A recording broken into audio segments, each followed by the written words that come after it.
as we start off Thursday, but the wind sweeps the showers south, sunshine follows. Friday's looking like a fine day.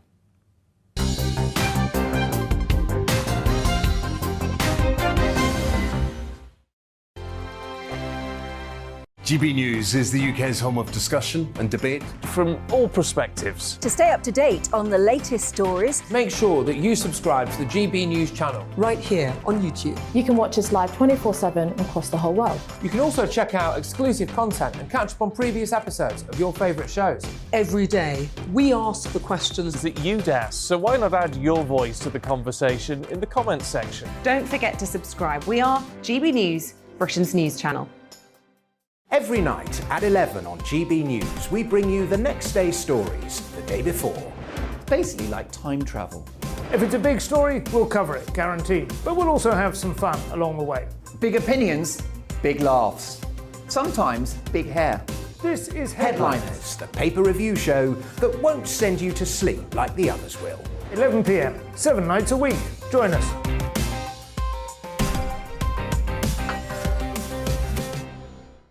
Hello there, I'm Eamon Holmes. And I'm Isabel Webster. And we hope you can join us for Breakfast with Eamon. And Isabel. You make me laugh out loud, belly laugh. Is that important first thing in the morning? Yeah, absolutely. And there's me trying to be deadly serious. News is a serious business. Yeah, I have to rein you in sometimes. Well, it doesn't stop us laughing at it. It doesn't stop us having an opinion on what's going on. Yeah. And it certainly will not stop us reflecting what you think. Weekdays from 6 to 9:30 on GB News.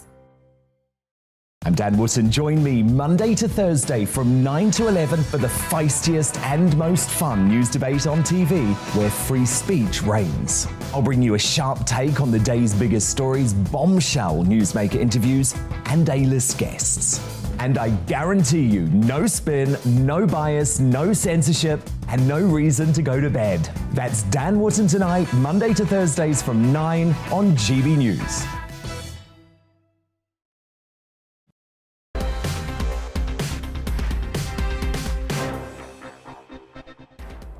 Coming up in the next 60 minutes for you, Putin sat the French president at the other end of a 20-foot-long table yesterday. What tactics do some people use to put their guests ill at ease? A psychologist will explain. Also, the protesters who surrounded Keir Starmer yesterday were yelling about Julian Assange, vaccinations, even the Magna Carta. So why are we told it was Boris Johnson's fault when they cornered Keir Starmer? And my special guest today, Antifa writer Andy No, actor and campaigner Lawrence Fox, and one of the most trusted voices in medicine, Carol Sikora. Alongside me in the studio throughout today's show, Sarah Elliott of Republicans Overseas UK. But first, let's bring you the news headlines with Polly.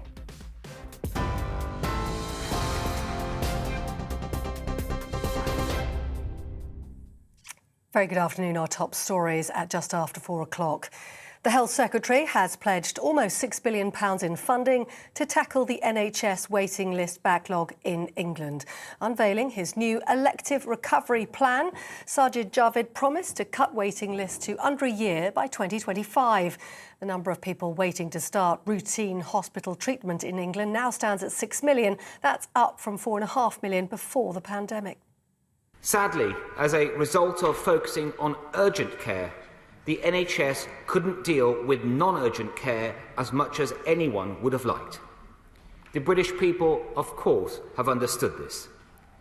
Despite these exceptional efforts, there is now a considerable COVID backlog of elective care. But I want these people to know that the NHS is open, and as Health Secretary, I want them to come forward for the care they need. Sajid Javid. Well, Boris Johnson has announced a small ministerial reshuffle today. Let's take a look at some of the changes that have taken place. First of all, Jacob Rees-Mogg has been moved from Commons leader to Minister for Brexit Opportunities and Government Efficiency. That's in the Cabinet Office. Mark Spencer has been made leader of the House of Commons. Stuart Andrew is our new Housing Minister, and James Cleverly will become Minister for Europe. That reorganisation following the appointment of Stephen Barclay, the Cabinet Office Minister, as Mr Johnson's new Chief of Staff. Well, the Commons Speaker, Sir Lindsay Hoyle, says it's inappropriate for Boris Johnson to claim that Sir Keir Starmer failed to properly prosecute Jimmy Savile during his time as Director of Public Prosecutions, and he warned such comments would only inflame opinions. That comes after the Labour leader was targeted yesterday by a crowd of lockdown protesters, some shouting traitor and some shouting Savile at him. At least 6 Conservatives, including a former Cabinet Minister, have linked the harassment of Sir Keir to the Prime Minister's Savile claim. The Prime Minister has tweeted describing the behaviour towards Sir Keir as absolutely disgraceful. However, Sir Lindsay reminded the House that words do have consequences. It's been reported that some abuse was directed to the Right Honourable Member, the Leader of the Opposition, yesterday, related to claims made by the Prime Minister in this chamber. But regardless of yesterday's incident, I made it clear last week that while the Prime Minister's words were not disorderly, they were inappropriate. As I said then, these sorts of comments only inflame opinions and generate disregard for the House, and it is not acceptable. Speaker of the House. Now, the Chief Medical Officer for England has written to unvaccinated NHS staff telling them it's their professional responsibility to get jabbed. Professor Sir Chris Whitty tweeted the letter, which was also signed by the Chief Nursing Officer and Chief Midwifery Officer. Last month, the Health Secretary Sajid Javid told the Commons the legal requirement for NHS staff to have the jab is now under consideration. A former pontiff, Pope Benedict XVI, has asked for forgiveness over his handling of clergy sex abuse cases, but he's admitted no personal or specific wrongdoing. An independent report commissioned by the German Church criticised his actions in 4 cases whilst he was Archbishop of Munich between 1977 and 1982. The report also criticised his predecessor and successor, estimating there'd been at least 497 abuse victims in the Munich Archdiocese between 1945 and 2019. Here, women with an aggressive form of womb cancer could get access to new immunotherapy treatment on the NHS. Most women with endometrial cancer die within a year of diagnosis. But a new drug called Gemperil is being billed as the first development in this area of medicine since the introduction of chemotherapy. Pornography sites will soon be legally required to verify the age of users under new rules. The online safety bill will require companies to put robust checks in place to stop children accessing harmful content if websites don't comply. Ministers say that Ofcom will be able to fine sites up to 10% of their annual global turnover or block their site in the UK. Entertainment news lastly, a number of British stars have been nominated across several categories in this year's Oscars celebrations. Olivia Colman, Benedict Cumberbatch and Andrew Garfield all up for Best Actress, Best Actor, and Sir Kenneth Branagh's semi-autobiographical film Belfast has picked up 7 nominations, including a personal nomination of Best Director. The Academy Awards will be held in LA at the end of March. You're with GB News, more news as it happens. Right now, time for Colin Brazier.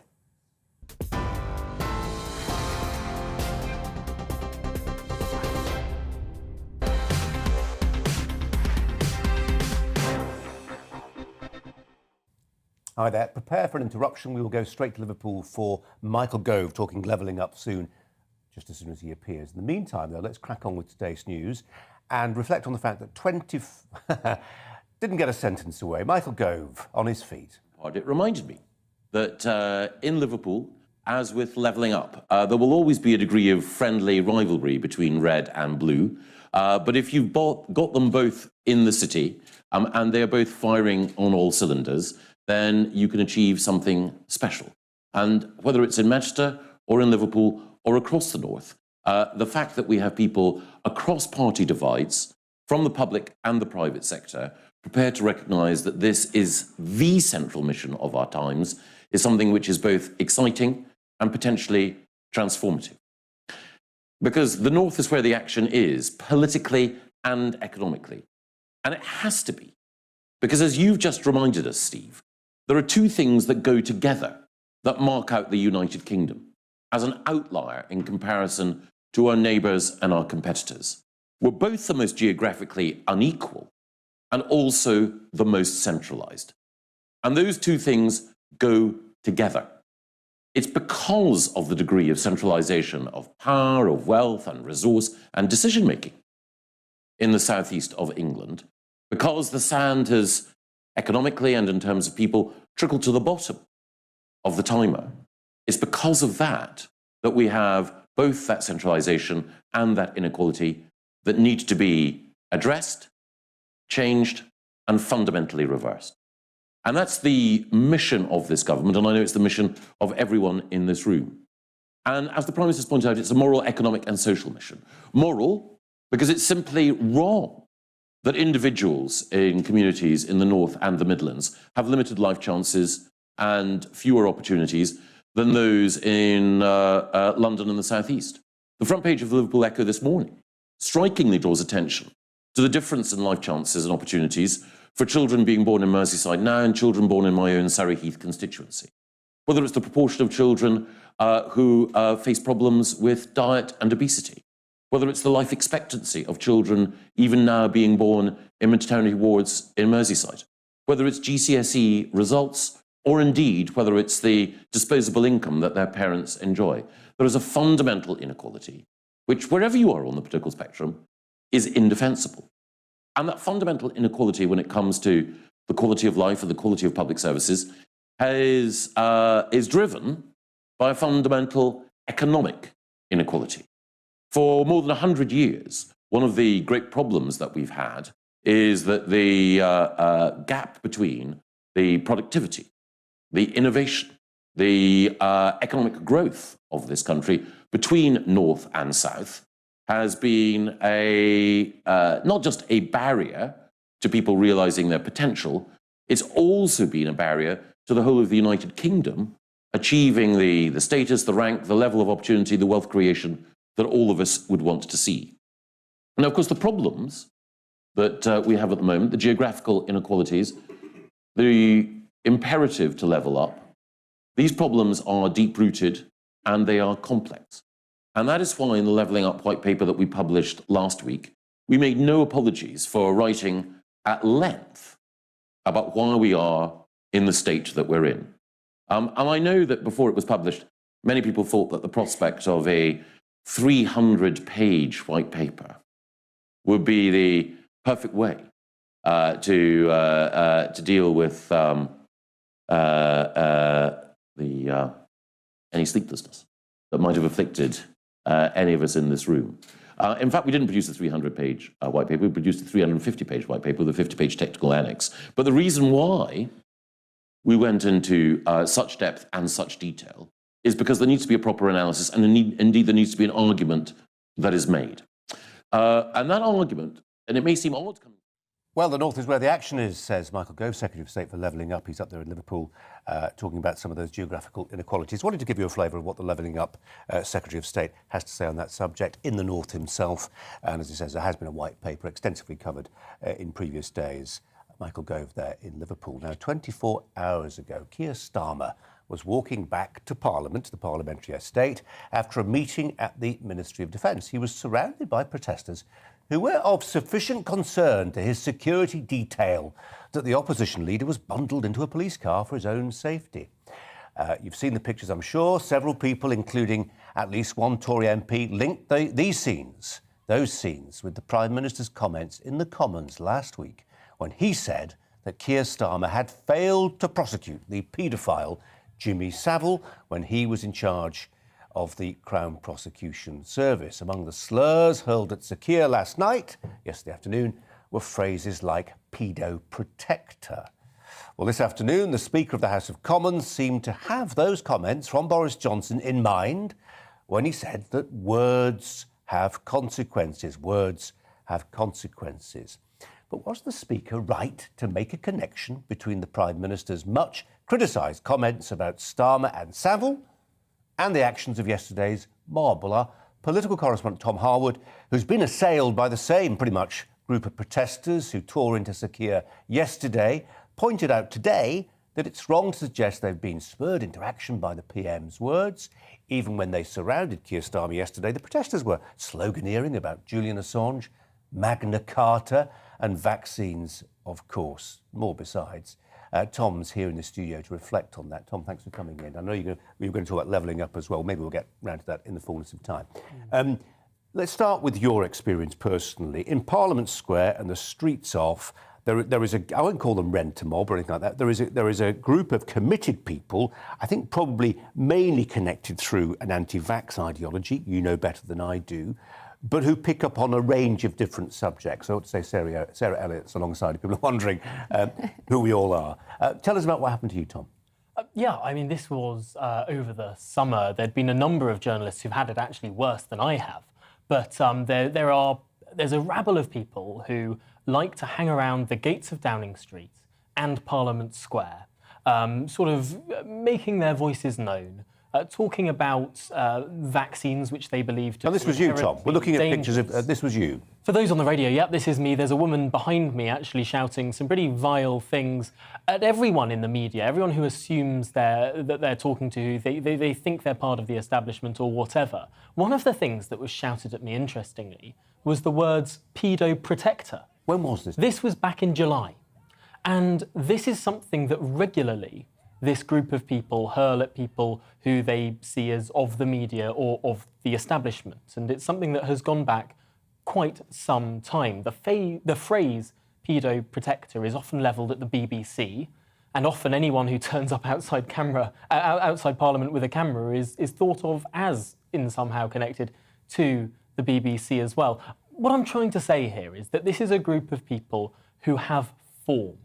This wasn't a new incident. It's a terrible incident, and I think we should all extend our heartfelt feelings towards Sir Keir Starmer. No one should have to go through it, but it's something that I've received to a lesser degree. The BBC's Nick Watt has been chased down by these same people. Many of the people you can spot in the video are the very same people who shouted the same slurs at journalists and at politicians. This has happened before, and I think it would be just deeply peculiar to assume that had the Jimmy Savile row not happened last week, that these people would somehow merrily ignore the leader of the opposition as he left Parliament and maybe wave him by and not say a word when they've used these shouts and insults at so many other people. I think that's such a peculiar train of thought, and yet it's one that the media seems to have bought into. Tom, I'm so glad we're addressing this. I think it's one of those stories that really needs unpacking properly. Sarah Elliott, I mean, admittedly, it was early this morning as I switched on the Today programme on Radio 4, but it felt like they were making a very direct connection between the words of Boris Johnson and then what this, in quotes, mob was saying yesterday.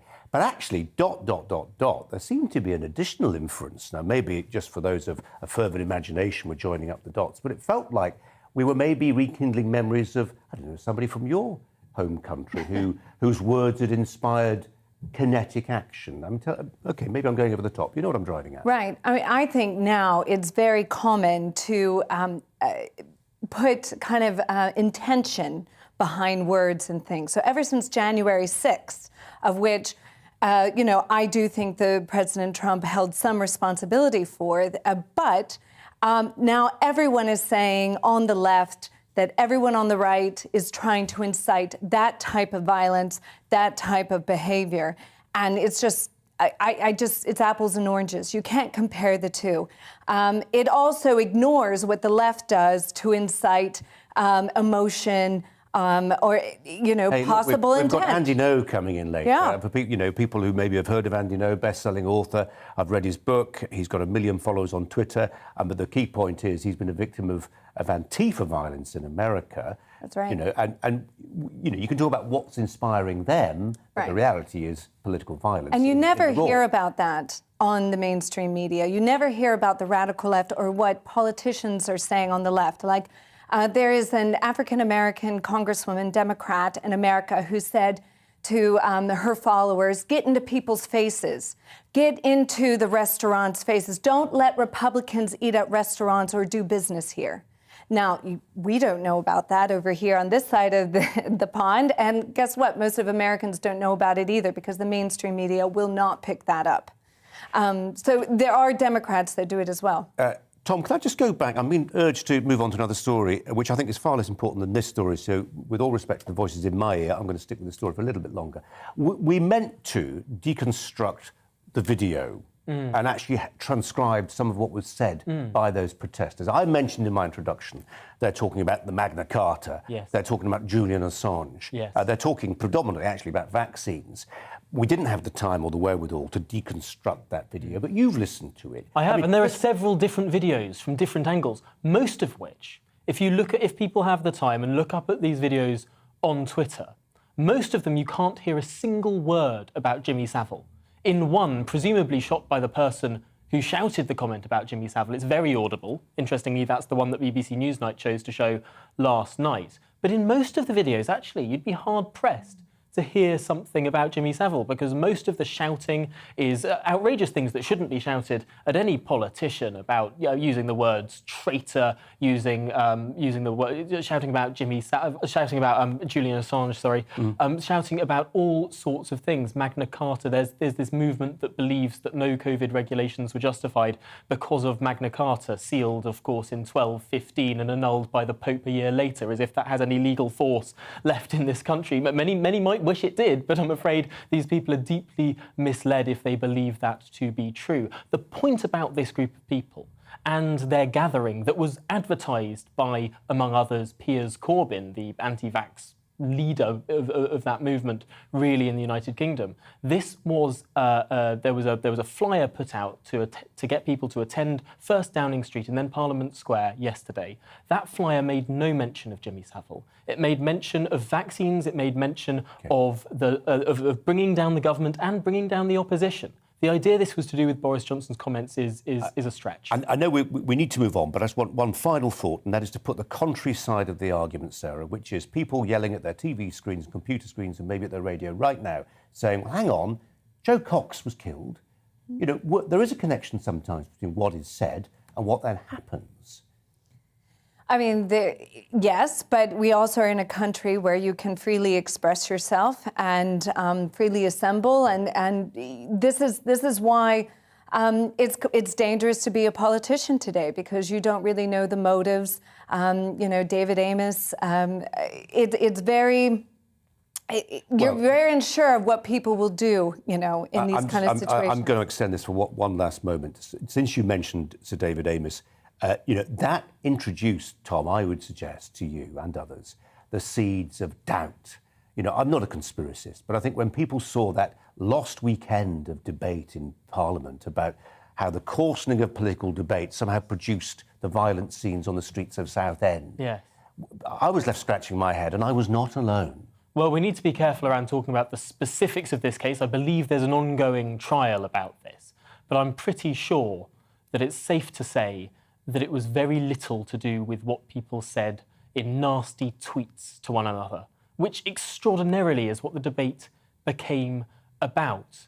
I'm sure in very short order we will be able to explore in much more detail the real reasoning behind that. But the idea that politicians on all sides of the House jumped after a coarsening of online debate when it seems like very like other and long-established methods, reasonings and ideologies were behind that brutal killing, that is deeply peculiar and shows our political discussion to be in a very worrying place. Tom, appreciate your work today. I know we've got a debate about this coming up, and also Nigel Farage coming in at the top of the five to reflect on some of his personal experiences at the hands of those who perhaps take words too far. It's time for the weather.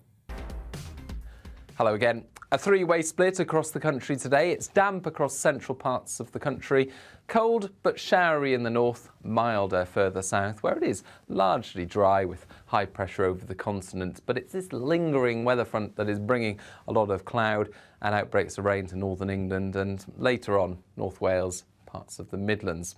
To the north of that, tighter isobars and a brisk cold wind bringing a rash of showers to northern and western Scotland, parts of Northern Ireland as well, and those showers falling as sleet and snow above around 400 metres. Again, we've got that damp weather persisting across northern England, North Wales, and eventually the far southwest of Wales overnight, North Midlands as well. Some moderate rain associated with this. To the south, though, we're in the mild air. 8 or 9 Celsius for parts of southern England and South Wales as we start off Wednesday. Colder further north with some icy patches for Scotland and Northern Ireland, where we've seen showers continue overnight, and temperatures at the start of Wednesday, low single figures. And actually it turns even colder through the day, so don't be surprised if in northern and central Scotland we see snow showers down to lower levels, certainly building up above 300 or 400 metres. Bright spells away from the snow showers, and for northern England, Wales, it does brighten up through the day, but for southern England, well, that's where the cloudier and increasingly damp weather will be heading into the second half of Wednesday and overnight. Some persistent rain then for southwest England in particular. But with the cloud in the south overnight, temperatures at 5 or 6 Celsius for Cardiff, London, Southampton. Colder though for North Wales, northern England, into Scotland and Northern Ireland. And again, where we see showers come and go through the night. A few slippery surfaces first thing Thursday. Strong winds as well for the far north of Scotland, risk of gales for the Northern Isles as we start off Thursday, but the wind sweeps the showers south, sunshine follows. Friday's looking like a fine day. Hello, I'm Alastair Stewart, and I'd invite you to join me at 8 o'clock on Fridays and again at noon on Saturdays and Sundays for Alastair Stewart and Friends. I've been in this business for over 40 years. Here at GB News, I've never been happier. I get to choose the big stories that really interest me. We hear what you have to say, and you hear what I have to say. I really hope you can join me. 8 on Fridays, noon on Saturdays and Sundays.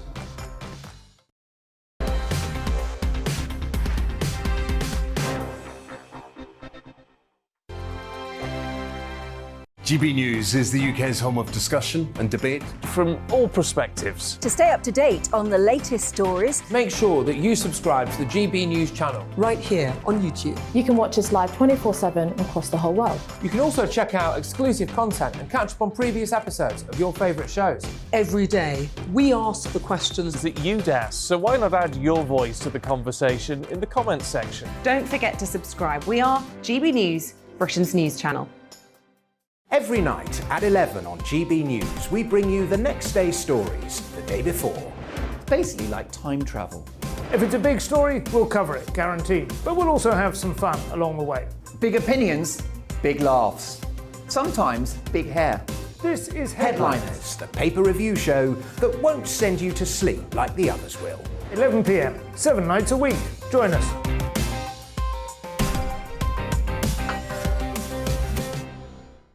Hello there, I'm Eamon Holmes. And I'm Isabel Webster. And we hope you can join us for Breakfast with Eamon and Isabel. You make me laugh out loud, belly laugh. Is that important first thing in the morning? Yeah, absolutely. And there's me trying to be deadly serious. News is a serious business. Yeah, I have to rein you in sometimes. Well, it doesn't stop us laughing at it. It doesn't stop us having an opinion on what's going on. Yeah. And it certainly will not stop us reflecting what you think. Weekdays from 6 to 9:30 on GB News. I'm Dan Wootton. Join me Monday to Thursday from 9 to 11 for the feistiest and most fun news debate on TV, where free speech reigns. I'll bring you a sharp take on the day's biggest stories, bombshell newsmaker interviews, and A-list guests. And I guarantee you, no spin, no bias, no censorship, and no reason to go to bed. That's Dan Wootton Tonight, Monday to Thursdays from 9 on GB News.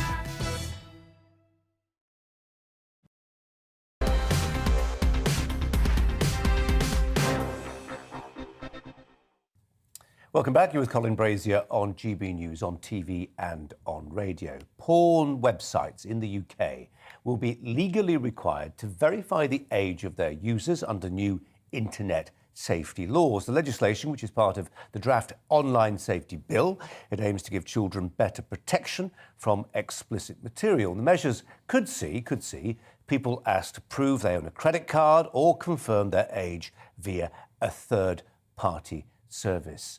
Sarah Elliott's alongside me, and I imagine, Sarah, if you are, as I am, a parent of teenagers, you worry about this sort of thing, but you're also left with a sense of powerlessness about what you can do about it. Exactly, and I have 2 young children, so I'm not quite there yet, but I'm always watching this new, brave new world we're in.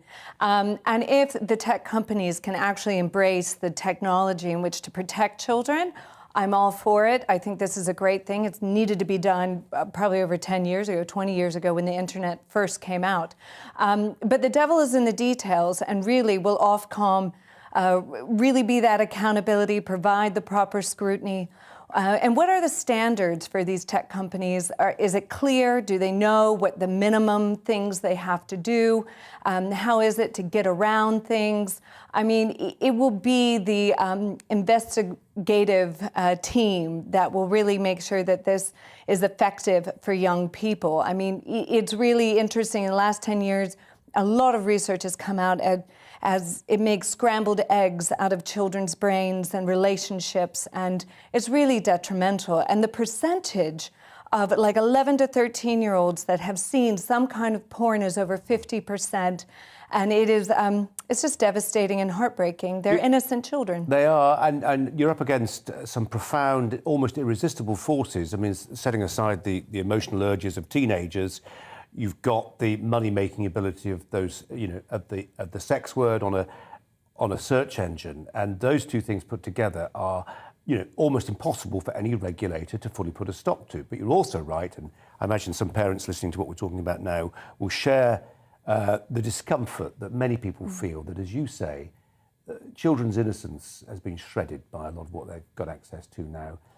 But I just don't think we can stop it. It's there on their smartphones. If you insist they're going to have smartphones, they're going to make contact with you. You provide the gateway to this stuff. And unless you're a bit of a tech whiz, and most of us ain't, it's a problem. Yeah, I mean, this just means that the role of parent is that much more important.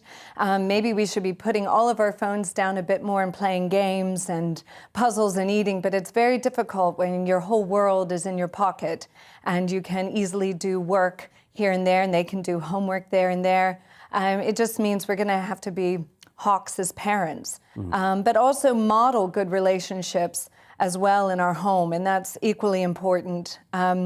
I think people need to take personal responsibility above all. Yes, the tech companies have a responsibility, but so do we as human beings, and we need to issue some self-discipline. And also, just a final thought, I think some parents sometimes bury their head in the sand about this. And I think what is shocking is when you do find out what's going on out there, what kids can access, but also how it does seem to be shaping their behaviours. Yes. And I don't want to go into details, but I overheard a conversation with a GP recently who was talking about some of the teenagers who are presenting with injuries, and I'll say no more than that, but the connection between what was being accessed online and what was then being pursued in the bedroom, there was a direct link between the two. Parents can choose to ignore this, or they can react with the horror that's required to produce the action that's necessary, which is we become a bit more, as you say, Hawk-like. Yeah. Sarah, for now, we'll be back with other stories shortly, but for now, thanks very much indeed. On the talking point today, our debate, should the government act to restrict the right to protest? We'll be debating that shortly. First, the latest news headlines.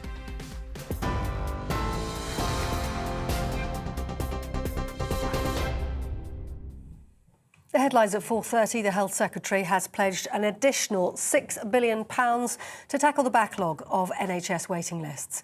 Mr Javid promised to cut waiting lists to under a year by 2025.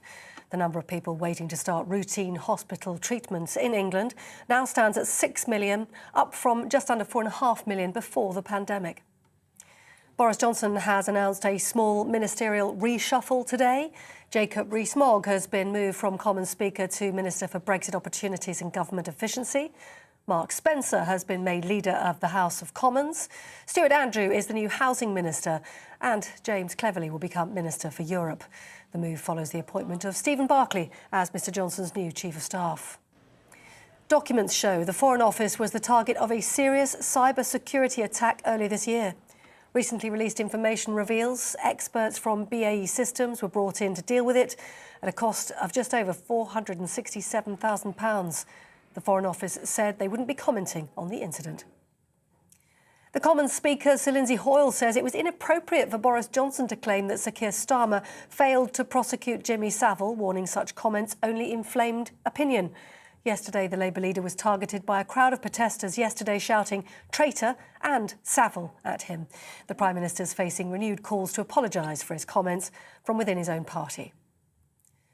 And entertainment news, the British stars Olivia Colman, Benedict Cumberbatch and Andrew Garfield up for Best Actress and Best Actor categories in this year's Oscars.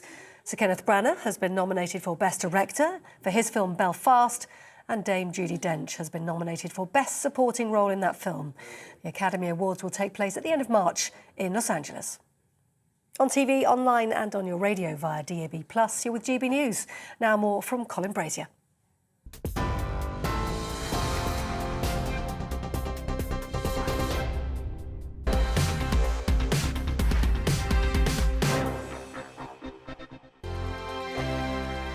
GB News is the UK's home of discussion and debate from all perspectives. To stay up to date on the latest stories, make sure that you subscribe to the GB News channel right here on YouTube. You can watch us live 24/7 across the whole world. You can also check out exclusive content and catch up on previous episodes of your favourite shows. Every day, we ask the questions that you'd ask, so why not add your voice to the conversation in the comments section? Don't forget to subscribe. We are GB News, Britain's news channel.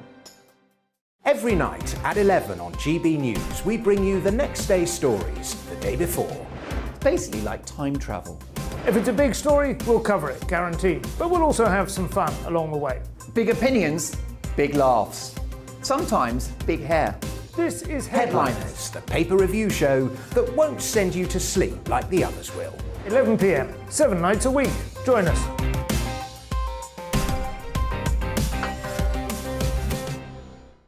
Hello there, I'm Eamon Holmes. And I'm Isabel Webster. And we hope you can join us for Breakfast with Eamon. And Isabel. You make me laugh out loud, belly laugh. Is that important first thing in the morning? Yeah, absolutely. And there's me trying to be deadly serious. News is a serious business. Yeah, I have to rein you in sometimes. Well, it doesn't stop us laughing at it. It doesn't stop us having an opinion on what's going on. Yeah. And it certainly will not stop us reflecting what you think. Weekdays from 6 to 9:30 on GB News. I'm Dan Wootton. Join me Monday to Thursday from 9 to 11 for the feistiest and most fun news debate on TV, where free speech reigns. I'll bring you a sharp take on the day's biggest stories, bombshell newsmaker interviews, and A-list guests. And I guarantee you, no spin, no bias, no censorship, and no reason to go to bed. That's Dan Wootton Tonight, Monday to Thursdays from 9 on GB News.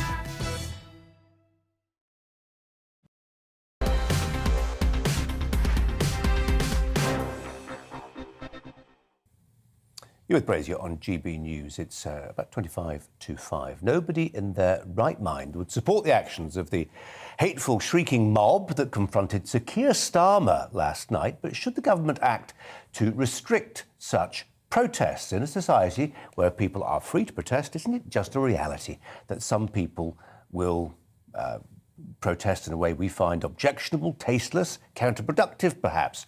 Protest is a fundamental democratic right, is it not? On the flip side, 2 MPs have been murdered in 6 years.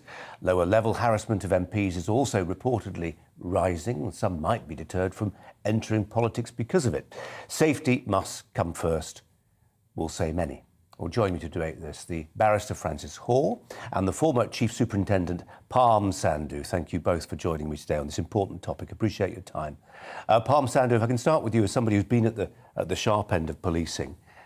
What did you? I'm assuming you've seen the footage, as our viewers have, of what happened to Keir Starmer yesterday. What did you make of it from a policing perspective? From the policing perspective, I do respect the right for peaceful protests and the right of every person in this country to make their voice heard.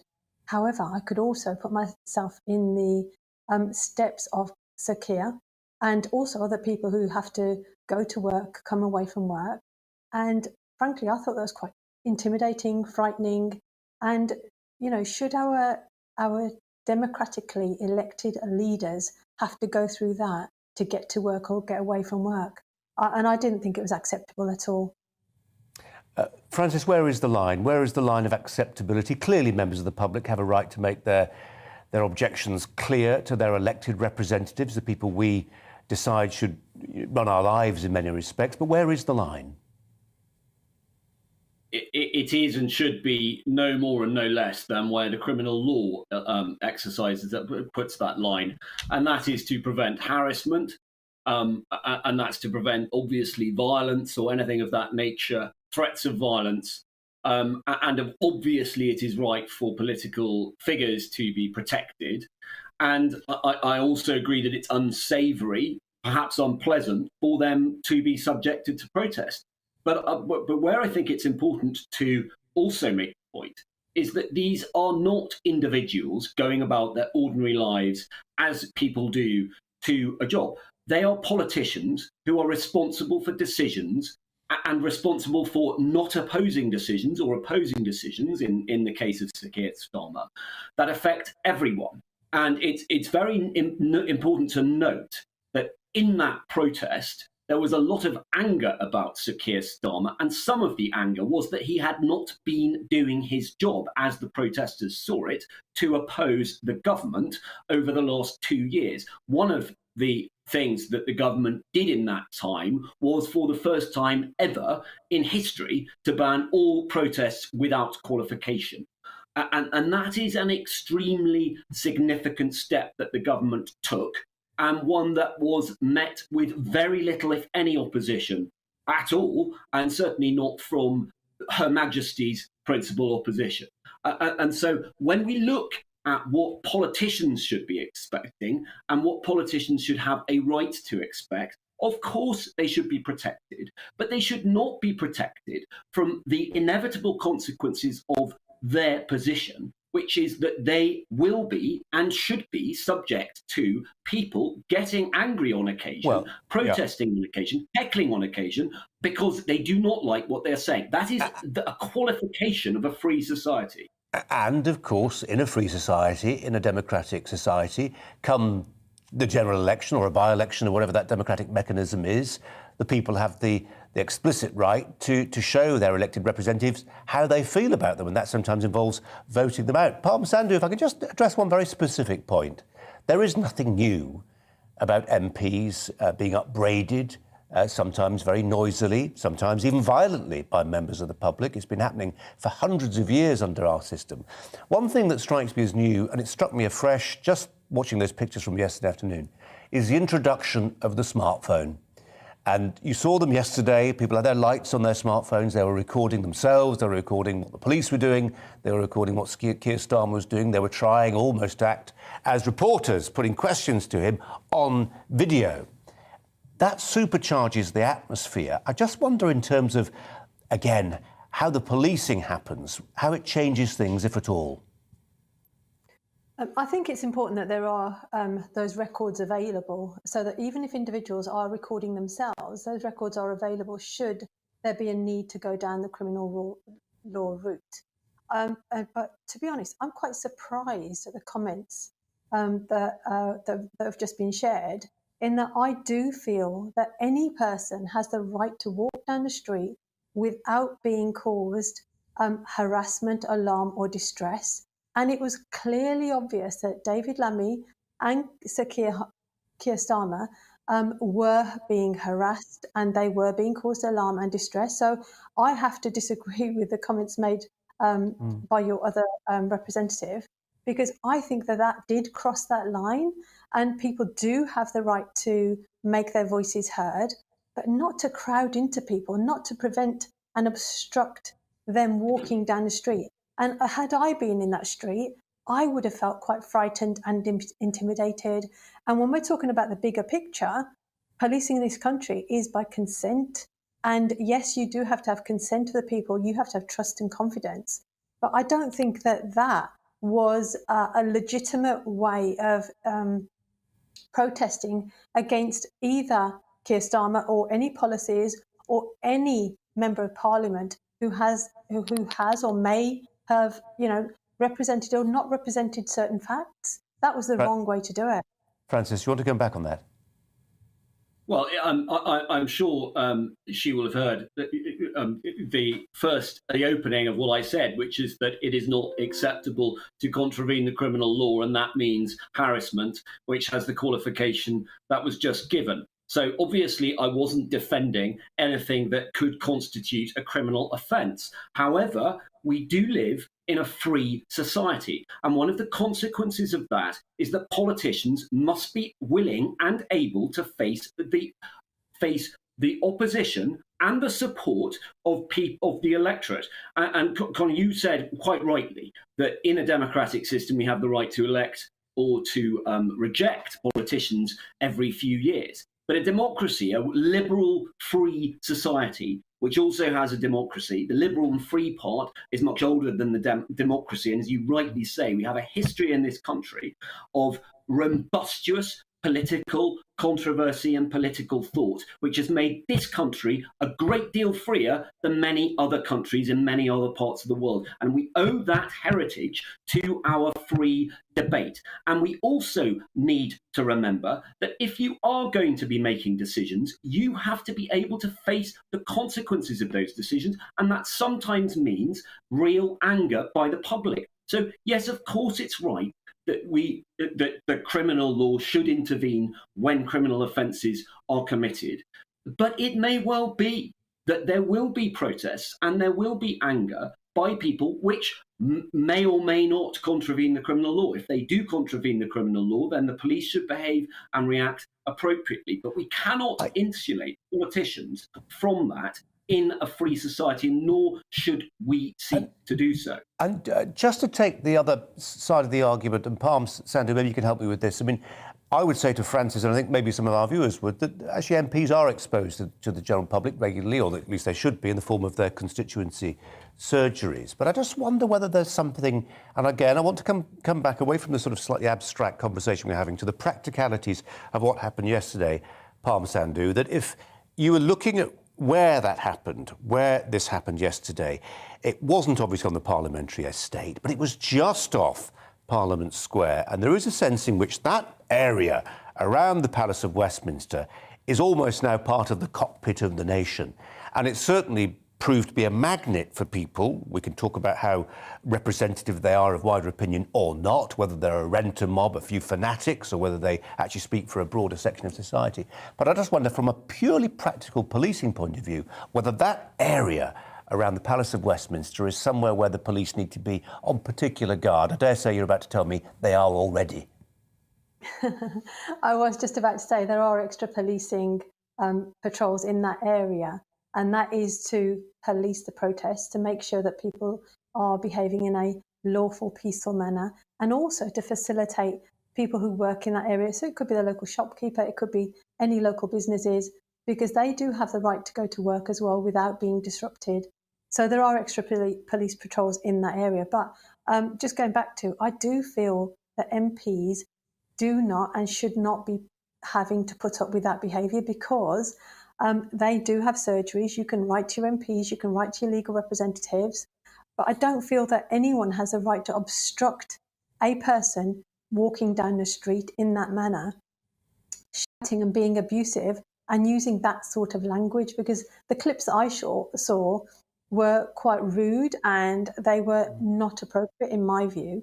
You know what? So I don't think they crossed that line. I'm just thinking this through, and I'm pretty sure, to my eternal shame, I'm sure there must have been occasions when I was a humble reporter out on the street with a camera crew when I probably got in the way of somebody as they sought to make their way down the pavement. Now, I was blocking them just so we could talk to them on behalf of the viewers, or that would be the rather grand impression I'd like to give myself. But actually, I was probably being quite a nuisance to the individual involved. Okay, so are you admitting some sort of a criminal law breach there then? Not live on television, I'm not. I'm simply, maybe at this point, Palm Sandy, I'll turn to me learned friend Francis Hall for a barrister's perspective on this.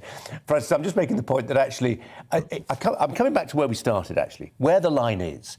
Practically where the line is. I was saying to Palm Sandy there, I'm sure as a TV reporter, I've probably blocked somebody's progress down the pavement, but it was well-intentioned and it was in a spirit of pluralism. Where's the line? Practically, where's the moment where it becomes an offence? Can you help us?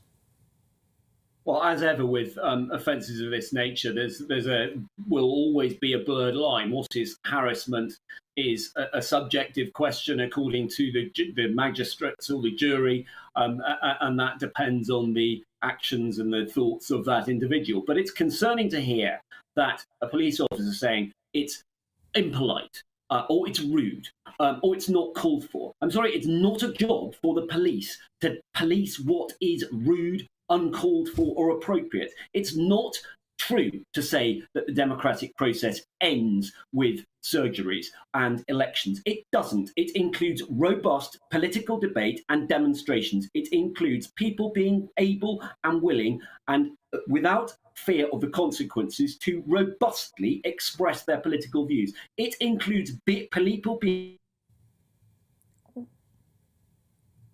able to call out traitors, criticise individuals for what may or may not have been their decisions. Sorry to see, I was slightly breaking up there, but I think you can still hear me, I hope. That is a really important part of the political process, and the criminal law should not interfere with that. And funnily enough, when... I think that's where we're going to close down, Francis. No, go on, Francis, carry on. Sorry, one more. No, Francis, we'll say thank you, and then it's gone completely now. And Palm Sander is gone as well, goodness me. I'm going to turn to Sarah Elliott's alongside me to reflect on that story. Our thanks to both contributors there. It was a heartfelt, important debate, I'm sure you'll agree.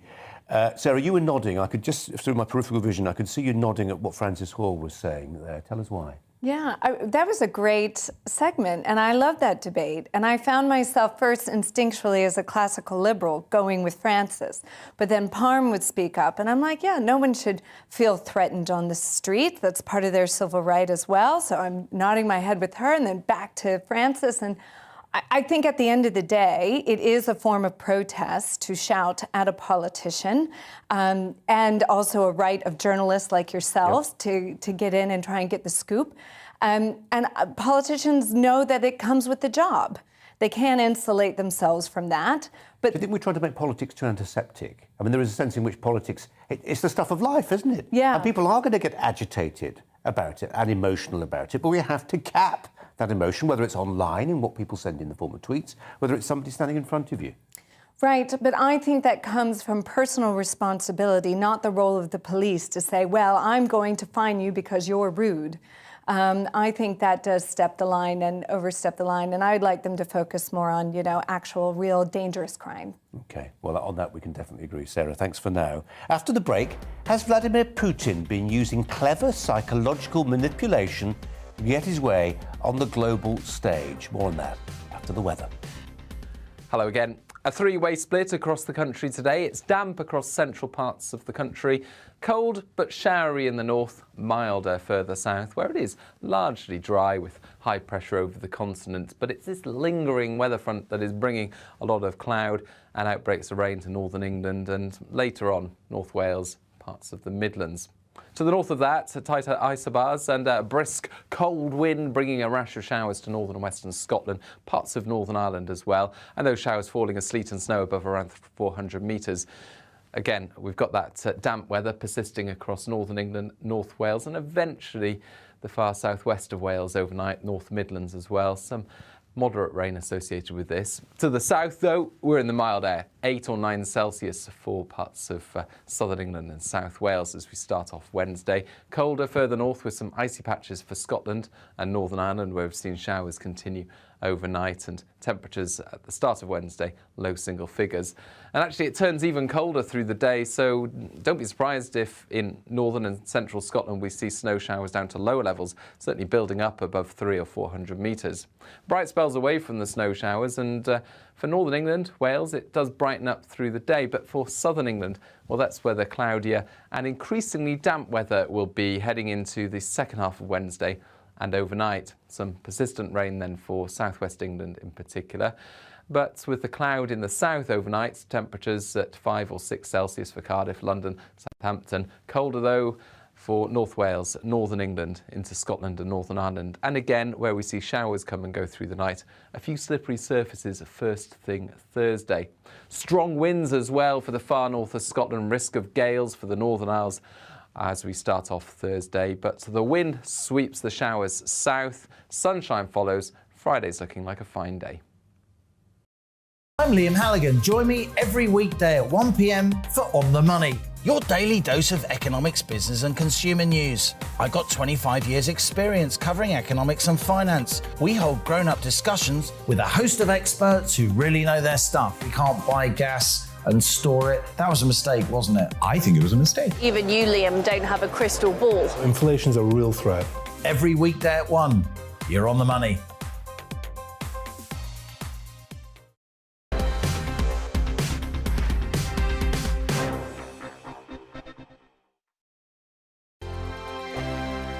GB News is the UK's home of discussion and debate from all perspectives. To stay up to date on the latest stories, make sure that you subscribe to the GB News channel right here on YouTube. You can watch us live 24/7 across the whole world. You can also check out exclusive content and catch up on previous episodes of your favourite shows.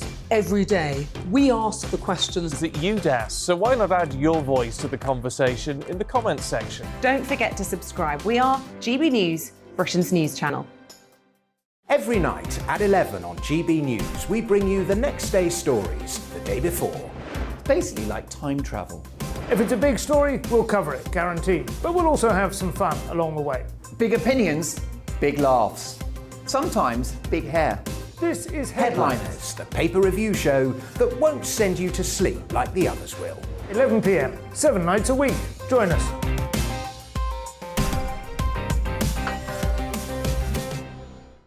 Hello there, I'm Eamon Holmes. And I'm Isabel Webster. And we hope you can join us for Breakfast with Eamon. And Isabel. You make me laugh out loud, belly laugh. Is that important first thing in the morning? Yeah, absolutely. And there's me trying to be deadly serious. News is a serious business. Yeah, I have to rein you in sometimes. Well, it doesn't stop us laughing at it. It doesn't stop us having an opinion on what's going on. Yeah. And it certainly will not stop us reflecting what you think. Weekdays from 6 to 9:30 on GB News.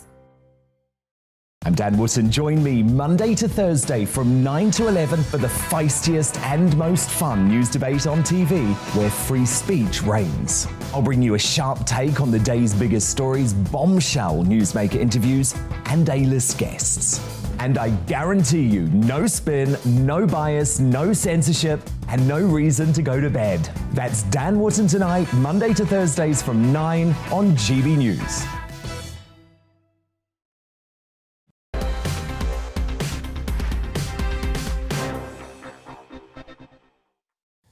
Have you ever been to a meeting or had an interview where you were convinced that the other person in the room was deliberately seeking to make you uncomfortable? Perhaps your chair was lower or you were left looking into the sun as it came through the window. A friend's boss routinely gave candidates who came for a job interview a wobbly chair just to discombobulate them. Is this what was happening here? You may have seen the photograph. If you're listening on radio, you can picture two men at the end of a very long table, Vladimir Putin and Emmanuel Macron. This was how Vladimir Putin welcomed the French president to Moscow yesterday at the end of that very, very long table, a table not conducive to either intimacy or warmth. Well, the Russian president has form on this. We're showing this picture. Angela Merkel, she'd said that she didn't like dogs. So at their next meeting, that happened. There was a dog. Putin made sure there was a dog at their next meeting. And the expression on Angela Merkel's face tells its own story. He's not above making a room too cold or too warm and making his guest wait. Putin once reportedly made the Pope wait for over an hour to see him. The Holy Father made to wait. The Queen was made to wait 14 minutes. The Ukrainian foreign minister, 4 hours. Does it work? Does it give someone who does it the upper hand in a negotiation, for instance? Let's turn to the psychotherapist and broadcaster, Lucy Beresford, who joins us now. Lucy, welcome to you. Did you espy in that very long table a tactic? Well, there were two tactics going on. The first, of course, was the fact that the meeting was taking place in Moscow. So that is on Putin's home territory. And that hasn't happened for many years, certainly since the annexation of Crimea in 2014. Nobody really wanted to be seen with Putin at all. So the very fact that he's been able to get Emmanuel Macron to go to Moscow is the first diplomatic coup. And then, as you say, that table is so massive and the colour scheme of the room is quite chilled and quite austere, that it does set the tone of something that's not warmth, it's not friendly, it's very, very hostile. And it's very much about separation. You've got people at the very end, social distancing notwithstanding. this very, very large table, far too large. And I think if I'd walked in to that room, I would have felt that I was being kept very much at a distance, more than an arm's length, but a metaphorical arm's length nonetheless. Extraordinary, isn't it? Just setting aside, international diplomacy. We've all heard stories, haven't we? Maybe some of us have lived through those stories of going for an interview. I've certainly been for one meeting where it was very obvious I was being made to sit in a chair that was the lowest chair in the room, so that I was looking up reverentially at the person who was interviewing me. Yes, and in that moment, that could trigger all sorts of feelings in you of inadequacy or inferiority. And what those kinds of gestures are designed to achieve is precisely that, to put you in a situation where other emotions are triggered, that perhaps, I had never seen that photo of Angela Merkel and the dog, but if you know in advance that someone doesn't like dogs, and then you bring in, and it's not even a tiny dog, it's actually a really large dog, that's a real power play. That's basically saying, I'm in control, I can do whatever I like in this room, and there's nothing you can do about it. And similarly with Emmanuel Macron, even though France is currently holding the rotating presidency of the EU, so you could argue that he had a lot of weight to carry in that room. Nevertheless, he's given a lot of space between him and Vladimir Putin, who, if you notice, is also sitting with his arms folded in front of him, which is a very hostile, defensive posture. Emmanuel Macron instead has got his arms in front of him. So we see that played out, as you say, not just geopolitically, but also in every interview, in all sorts of settings. I've even heard of future in-laws who do that, just to kind of test the mettle of the person who's come to court their child, as if to say, if you think you've got one over on us because our child loves you, think again, because we're the ones with all the power. Wow. I mean, just with apologies to our listeners on radio who couldn't see the picture of Angela Merkel grimacing with this dog in the foreground, having said that she didn't like dogs, and Putin made sure there was a dog in there. It may be a slight optical illusion because the camera is quite close to the dog. The dog looks bigger than the dog actually was, I suspect. Does making people wait work, though, Lucy? I wonder. Well, not always, because for some of us, if you're thinking psychologically, you know that it's a power trip, you know what might be happening, and therefore you can diffuse it. You can say to yourself, well, this is ridiculous. I don't need to play the power game. I don't need to get frustrated or get annoyed. I know exactly what's happening here, so I can still walk into the room calm and collected. The problem comes when you don't really realize that it's a power game. You think that actually there's rudeness, there's someone who's trying to get one over on you, and that's when you can be more stressed and more anxious. The key is to turn it back on yourself. What can I be in control of? I'm in control of my reaction to this situation. I'm in control of the way in which these people are treating me. And once you're in control of that, they really haven't got a leg to stand on. Lucy Beresford, really good to talk to you. Appreciate it. Thanks a lot.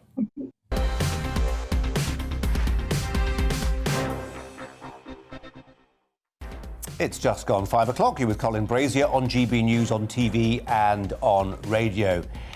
Coming up today, should state pensions for retirees in Scotland be paid for by UK taxpayers in the event of independence? The SNP says aye, the government says forget it. Also, one actor apologises for being too pale, while another is cancelled for being a Zionist. Welcome to the casting wars. Lawrence Fox is my guest. And the man who showed the world what anarchy in America really looks like, Andy No, one of the bravest reporters in America, is in London, and he joins us here in the studio. And alongside me throughout today's show, the face of Republicans overseas, Sarah Elliott. But first, the headlines with Polly.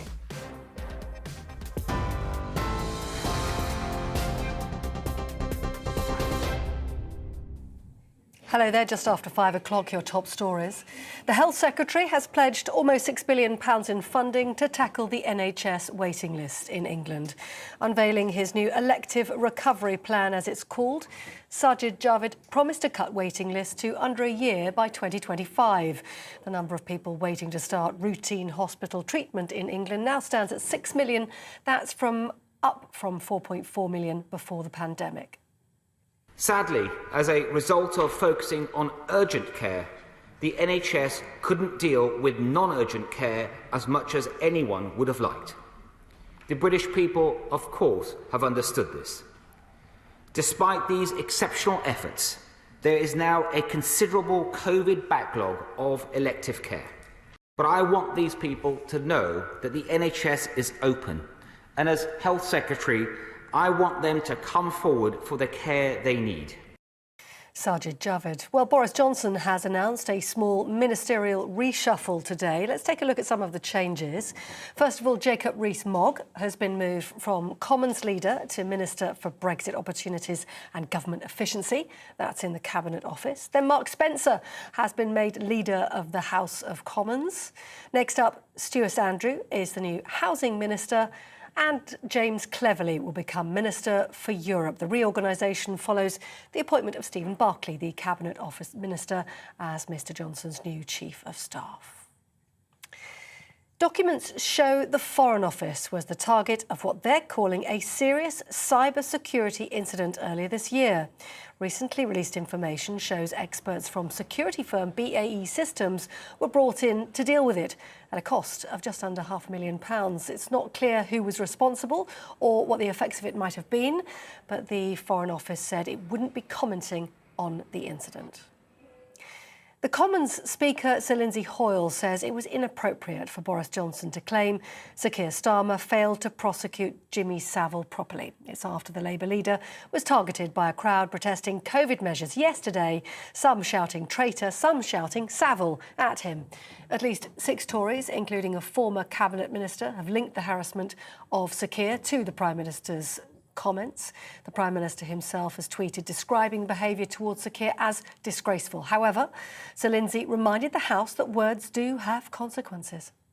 It's been reported that some abuse was directed at the Right Honourable Member, the Leader of the Opposition, yesterday, related to claims made by the Prime Minister in this chamber. But regardless of yesterday's incident, I made it clear last week that while the Prime Minister's words were not disorderly, they were inappropriate. As I said then, these sorts of comments only inflame opinions and generate disregard for the House, and it is not acceptable. Lindsay Hoyle, Speaker of the House, earlier on today. Now, the Chief Medical Officer for England has written to unvaccinated NHS staff, telling them it's their professional responsibility to get jabbed. Professor Sir Chris Whitty tweeted the letter, which was also signed by the Chief Nursing Officer and Chief Midwifery Officer. Last month, the Health Secretary told the Commons the legal requirement for NHS staff to have the jab is now under consideration. A former pontiff, Pope Benedict XVI, has asked for forgiveness over his handling of clergy sex abuse cases, but he's admitted to no personal or specific wrongdoing. An independent report commissioned by the German Church criticised his actions in 4 cases whilst he was Archbishop of Munich between 1997 and 1982. The report also criticised his predecessor and his successor, estimating there'd been at least 497 abuse victims in the Munich diocese between 1945 and 2019. People who are overweight in England and Wales could be offered a weekly injection on the NHS to help shed fat. Experts say the treatment induces a feeling of fullness, so people eat less and can help those lose about 2 stone in average. It's been approved by the National Institute for Health and Care Excellence, which is recommending it should be made available on the NHS. Entertainment news, and a number of British stars have been nominated across several categories in this year's Oscars. Olivia Colman, Benedict Cumberbatch and Andrew Garfield are up for Best Actress and Actor. Sir Kenneth Branagh's film Belfast has picked up 7 nominations, including a personal nomination of Best Director. The Academy Awards will be held in LA at the end of March. You're with GB News. We'll bring you more news as it happens. Now back to Brazier.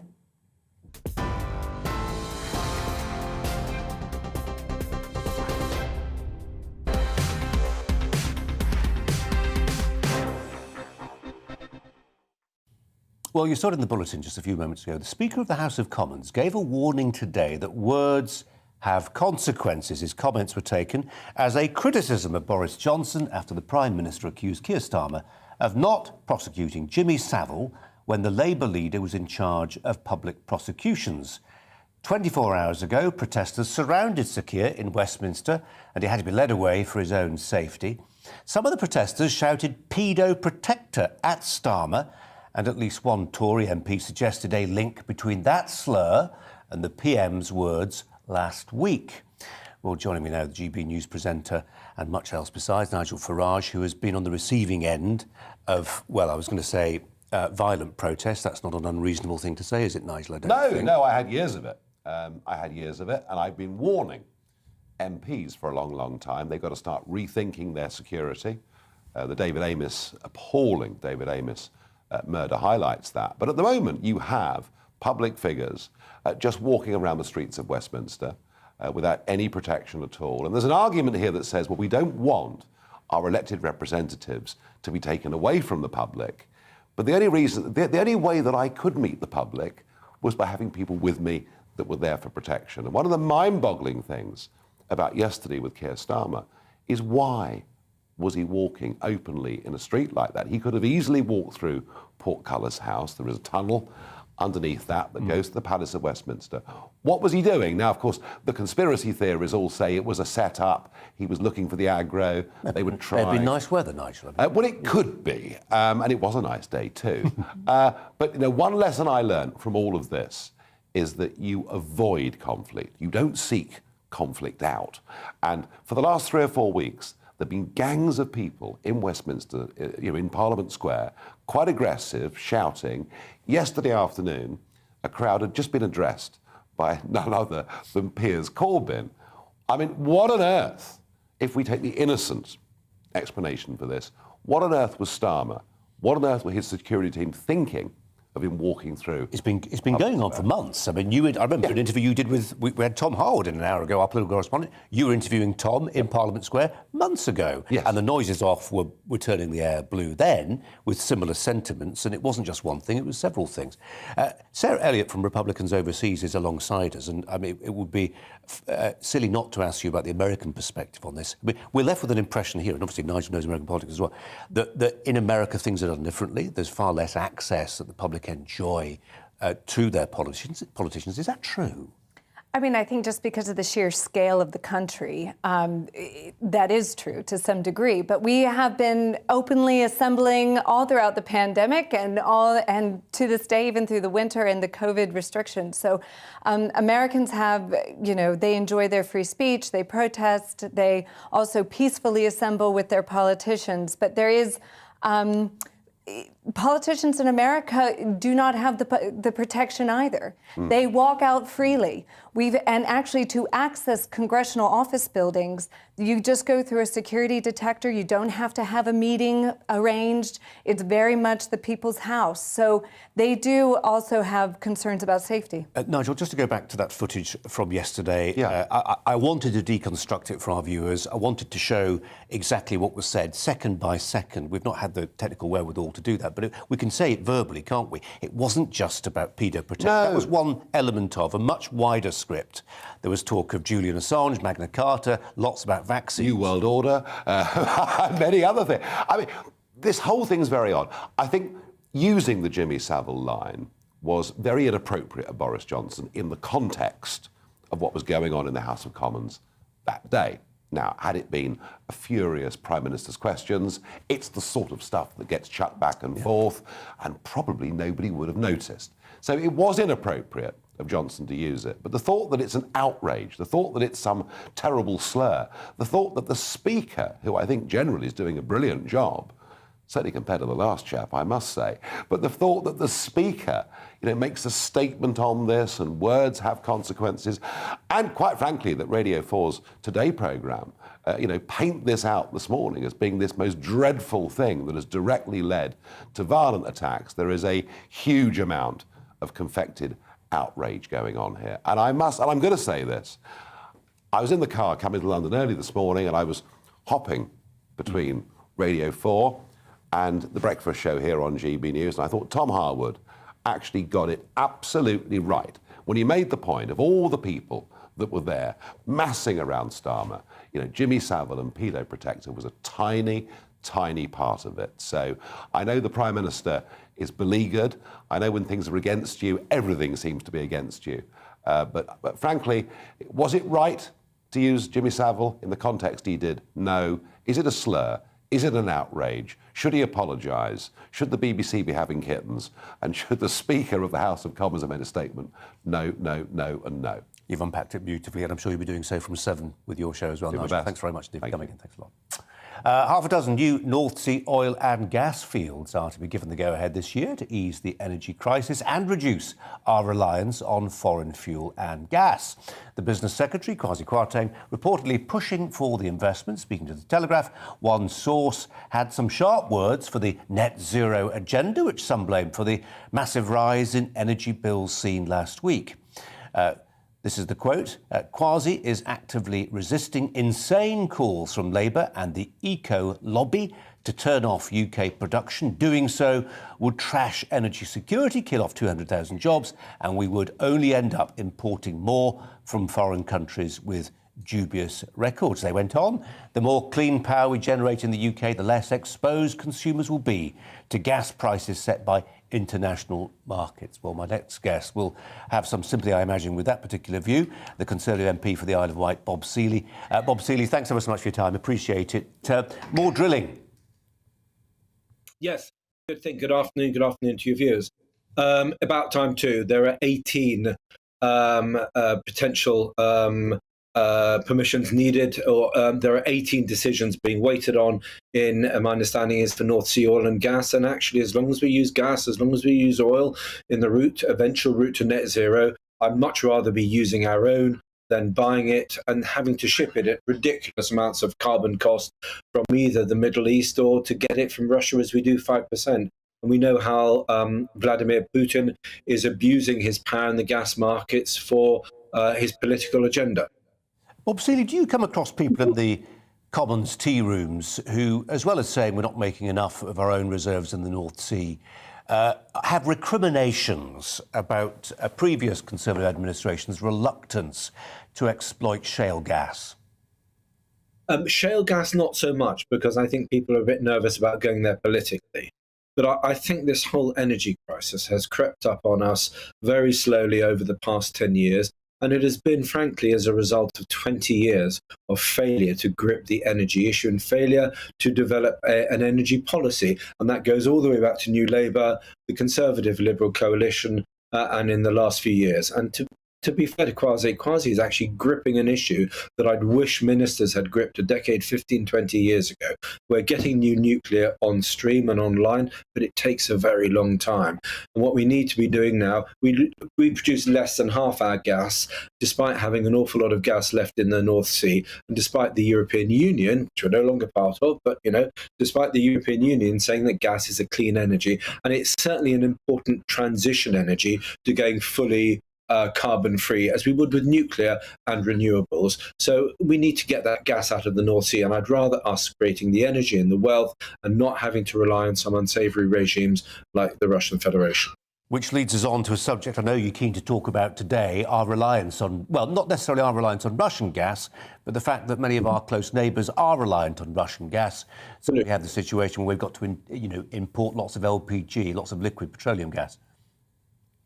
Well, OK, and this is a great example. If you look at Poland and if you look at Lithuania, they saw the political price of being in hock to Russian gas, and they've got themselves out of that. So they both developed liquid natural gas terminals and importing facilities. And even if they're getting it from far afield, they still would prefer that than being reliant on Russia.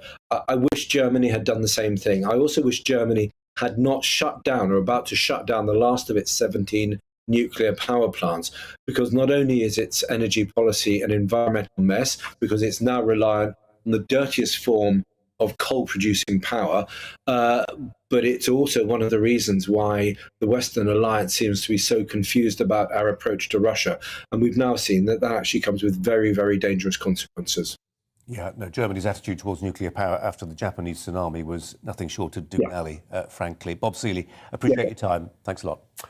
We're going to change tack and we're going to put a question. Should the role an actor takes have anything to do with who they are? Today we learned that the Royal Shakespeare Company has for the first time cast an actor with disabilities to play the disabled Richard III in a production later this year. Shouldn't the only thing that matters be that an actor renders the role faithfully? The disabled actor might tick the box, but what if he's not a very good actor? What about the very good actors who didn't get the role because they were not disabled? I'll park that for a moment. It's not just about disabilities. Last week, the mixed-race actress Thandie Newton broke down on Sky News as she apologised for a film to be released later this year in which she plays a black woman. Her apology was because she wasn't, she said, dark-skinned enough. So does it matter who an actor is? Well, it does in some parts of the world. It does in Kuwait. For instance, the Gulf state has said it will not allow Kenneth Branagh's latest film to be shown there. Why?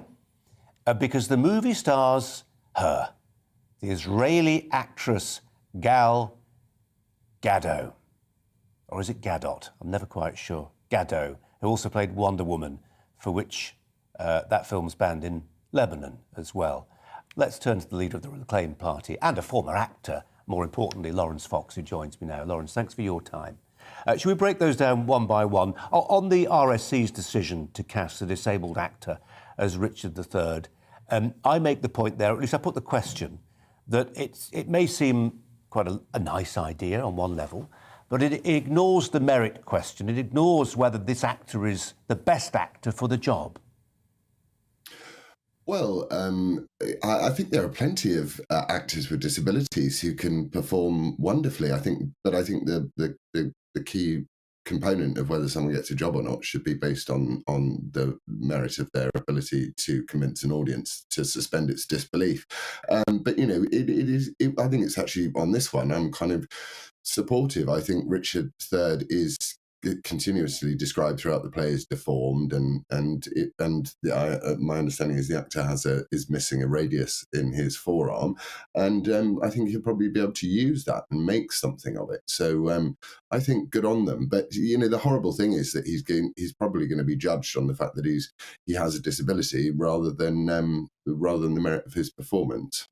How different then that from what Thandie Newton said when she broke down in tears for, as she put it, being too light-skinned to play a black woman properly?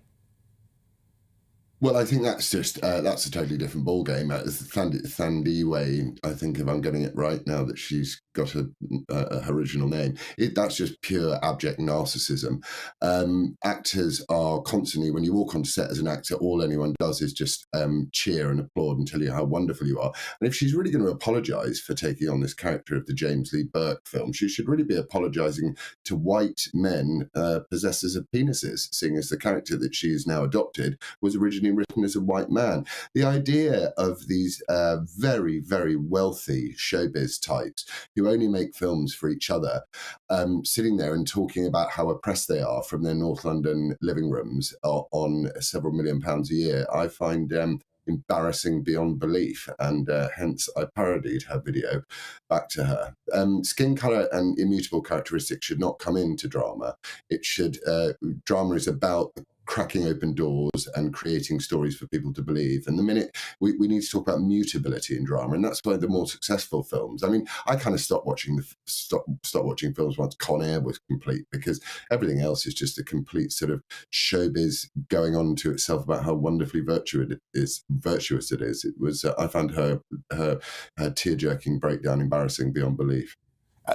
More than embarrassing, I think I'm just sifting for the right word to describe the actions of the Kuwaiti government. I mean, it's one thing for an audience not to be able to suspend its disbelief. It's quite another for a state not to be able to overlook the fact that Gal Gadot did a couple of years in the Israeli Defence Force, and she's described, therefore, as a Zionist, and therefore the film in which she stars, directed by Kenneth Branagh, Death on the Nile, can't be shown in Kuwait. Well, yes, that's, I think you'd call that state-sponsored anti-Semitism, wouldn't you?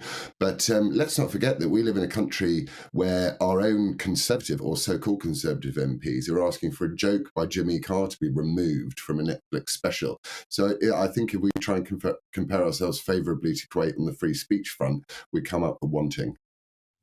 Lawrence Fox, appreciate your time. Thanks very much indeed. And Thank Sarah you. Elliott alongside me, just to reflect briefly on this question of who is the right person for the acting role. Lawrence Fox, thoughtful there, particularly on the point about a disabled actor playing Richard III. But we remember, I suppose to some degree, what shot Lawrence Fox into the political firmament were his thoughts on to what extent race is an important identifier of things. Just reflect on this point, I suppose, for us. Lawrence Fox, what he stands for, is now a big part of our political conversation. 5 years ago, that would have been true in your country, your home country, America, but not here. How have we got here?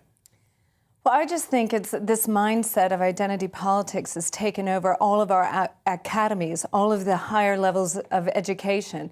And so and that's usually centered in metropolitan areas, and then it trickles down. And what happens is that, you know, the firms want to hire those from Oxbridge and Cambridge first, or the Ivies in America, but they've all been indoctrinated in this input theology where it's all about what you input so that you seem virtuous, but it doesn't matter what the outcome is. It doesn't matter if the audience is actually convinced or not that that's Richard III or Thandie Newton actually black or not. It doesn't, you know, that doesn't matter. It's all about, well, we've ticked all these boxes. We've got someone with a disability, somebody who's biracial, and we have a woman, and we're good to go. And yet, I think the box office says it all. They're not bringing home the money like they used to. Everyone's on Netflix, and actually, when it's a family film or a Christian film, that's when the box office goes up. Go woke? Or go broke. Sarah, thanks very much indeed. It's time for the weather. Hello again. A three-way split across the country today. It's damp across central parts of the country, cold but showery in the north, milder further south, where it is largely dry with high pressure over the continent. But it's this lingering weather front that is bringing a lot of cloud and outbreaks of rain to northern England and later on North Wales, parts of the Midlands. To the north of that, tighter isobars and a brisk cold wind bringing a rash of showers to northern and western Scotland, parts of Northern Ireland as well, and those showers falling as sleet and snow above around 400 metres. Again, we've got that damp weather persisting across northern England, North Wales, and eventually the far southwest of Wales overnight, North Midlands as well. Some moderate rain associated with this. To the south, though, we're in the mild air, 8 or 9 Celsius for parts of southern England and South Wales as we start off Wednesday. Colder further north with some icy patches for Scotland and Northern Ireland, where we've seen showers continue overnight, and temperatures at the start of Wednesday, low single figures. And actually it turns even colder through the day, so don't be surprised if in northern and central Scotland we see snow showers down to lower levels, certainly building up above 300 or 400 metres. Bright spells away from the snow showers, and for northern England, Wales, it does brighten up through the day, but for southern England, well, that's where the cloudier and increasingly damp weather will be heading into the second half of Wednesday and overnight. Some persistent rain then for southwest England in particular. But with the cloud in the south overnight, temperatures at 5 or 6 Celsius for Cardiff, London, Southampton. Colder though for North Wales, northern England, into Scotland and Northern Ireland. And again, where we see showers come and go through the night, a few slippery surfaces first thing Thursday. Strong winds as well for the far north of Scotland, risk of gales for the Northern Isles as we start off Thursday, but the wind sweeps the showers south, sunshine follows. Friday's looking like a fine day. My name's Tom Harwood, and every weekday we bring you The Briefing live from 9:30 a.m. The stories, analysis and live debate that you need to hear. Quite right, Tom, of course. Was this something that has been considered at all? Difficult to answer. Gas-guzzling helicopters circling. Noise is being made here. Joe Biden walking out. Thank you very much for joining us. Don't miss it. The Briefing with me, Tom Harwood, Monday to Friday, 9:30 a.m. on GB News.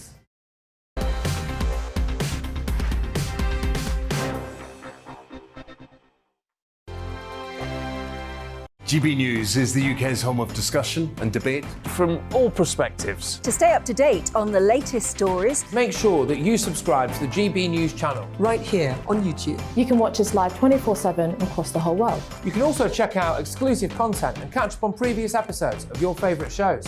Every day, we ask the questions that you'd ask, so why not add your voice to the conversation in the comments section? Don't forget to subscribe. We are GB News, Britain's news channel. Every night at 11 on GB News, we bring you the next day's stories the day before. Basically like time travel. If it's a big story, we'll cover it, guaranteed. But we'll also have some fun along the way. Big opinions, big laughs. Sometimes big hair. This is Headliners, the paper review show that won't send you to sleep like the others will. 11 p.m, 7 nights a week. Join us.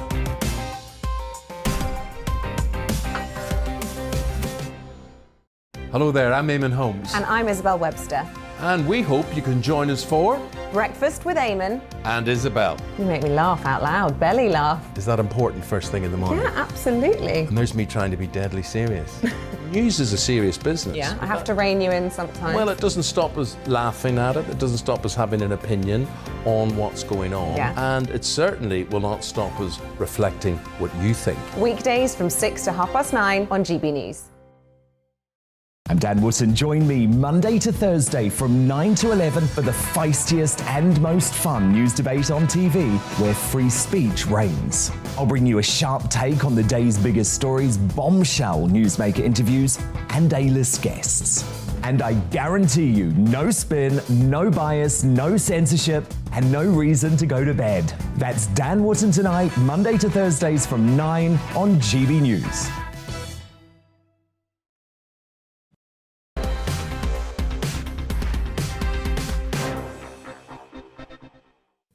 Now, one of Britain's leading COVID scientists says Britain has got itself into a terrible mess with mass testing for the virus. Professor Sunetra Gupta of Oxford University is the epidemiologist who, you may remember, co-authored the so-called Great Barrington Declaration. It called for focused protection of vulnerable people to avoid damaging lockdowns. Well, writing in the papers today, Professor Gupta said it was time for the government to reconsider testing millions of people, given a recent study which showed that a third of those who test and are found positive on a PCR were not actually contagious. Well, joining me now, one of the most widely respected voices in the COVID debate, that is Dr. Carol Sikora.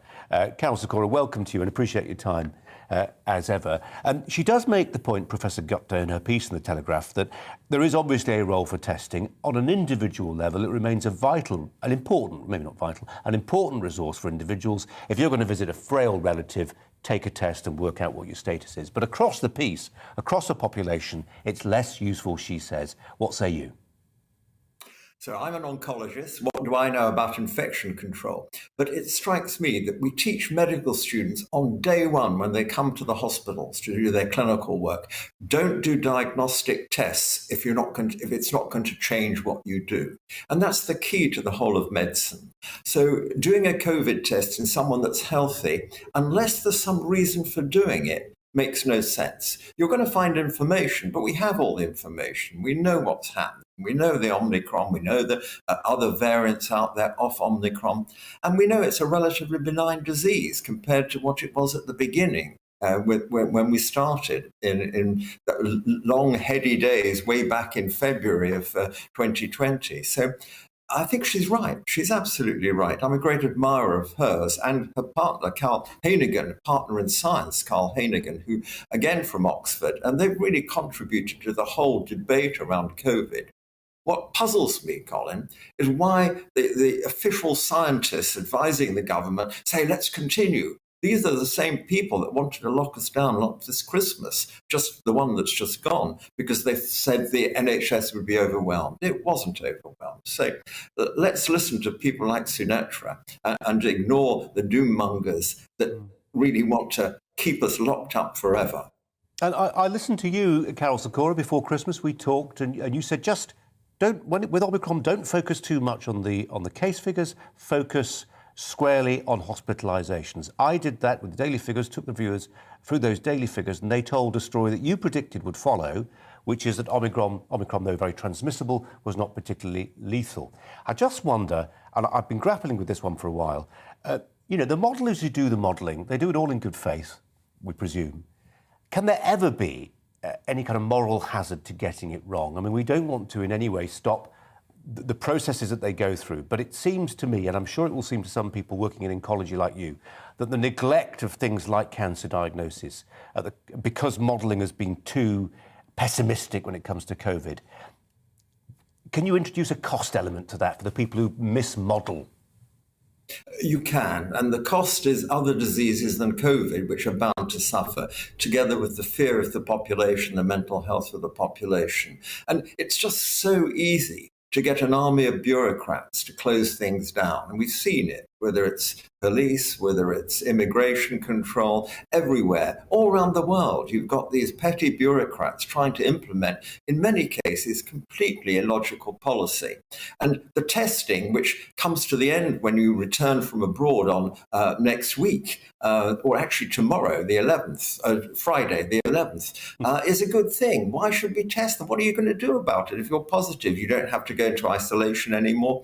What are you going to do? So testing makes no sense unless it has a purpose. And, I think we've come to the end. We'll never get out of it, Colin, if we don't come to the end. Carol Sikora, really good to talk to you. Appreciate your time. Thanks a lot. After the break, going to be joined by the American journalist, not any American journalist, Andy No, to discuss the issue of censorship and much more. But first, the latest news headlines with Polly.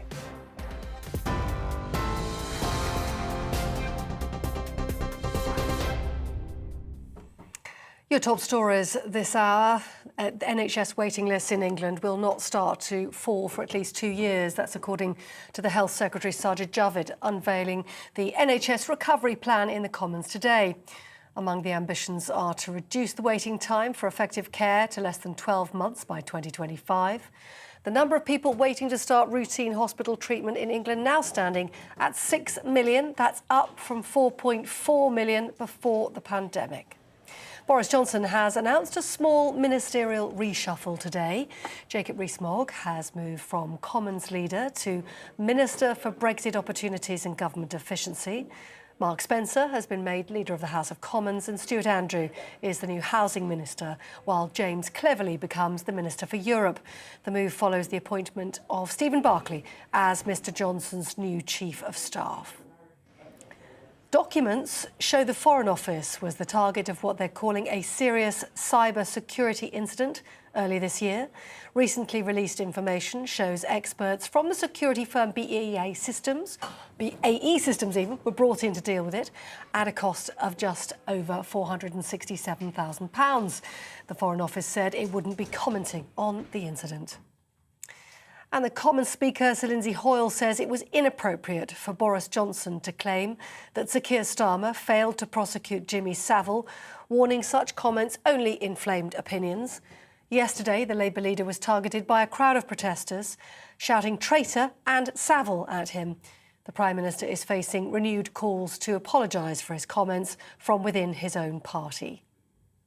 And British stars like Olivia Colman, Benedict Cumberbatch and Andrew Garfield are up for British Actress, Best Actress, Actor categories at this year's Oscars. Sir Kenneth Branagh has been nominated for Best Director for his film Belfast, and Dame Judi Dench has been nominated for Best Supporting Role in that film. The Academy Awards will take place at the end of March in Los Angeles. On TV, online and on your radio via DAB+, you're with GB News. Now back to Brazier.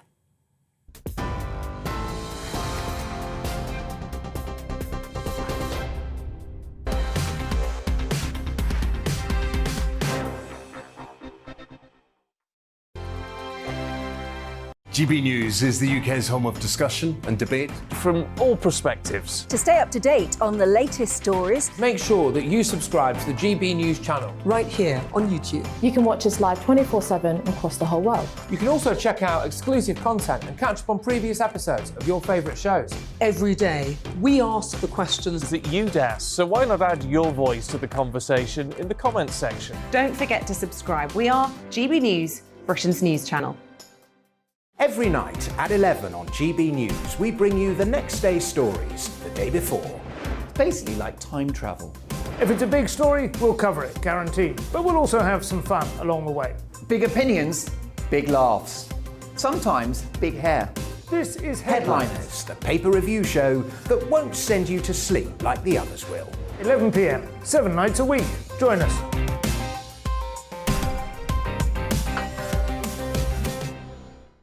Hello there, I'm Eamon Holmes. And I'm Isabel Webster.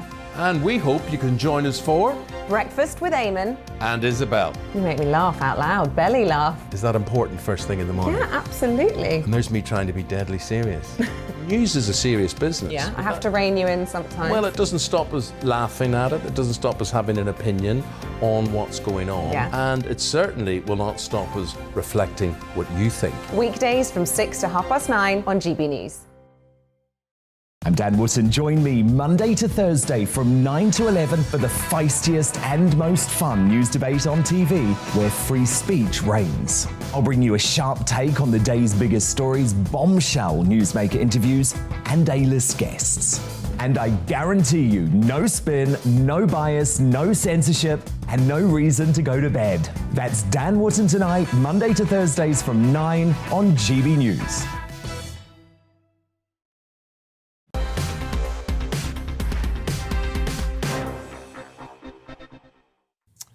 Lots of commentary today about protesters hurling abuse at Keir Starmer yesterday, and there is no doubt that in some parts of the world, mob rule is very real, and it is a direct threat to free speech. My next guest knows this more than most, and he's a reminder that no one part of the ideological spectrum has a monopoly on political violence. He is Andy No, whose book Unmasked is a remarkable account, there it is, of what he saw on the streets of his hometown, Portland, in Oregon. I can't recommend it strongly enough. It's a wonderful read. I say a wonderful read, Andy, who joins me in the studio alongside Sarah Elliott for another American perspective on things.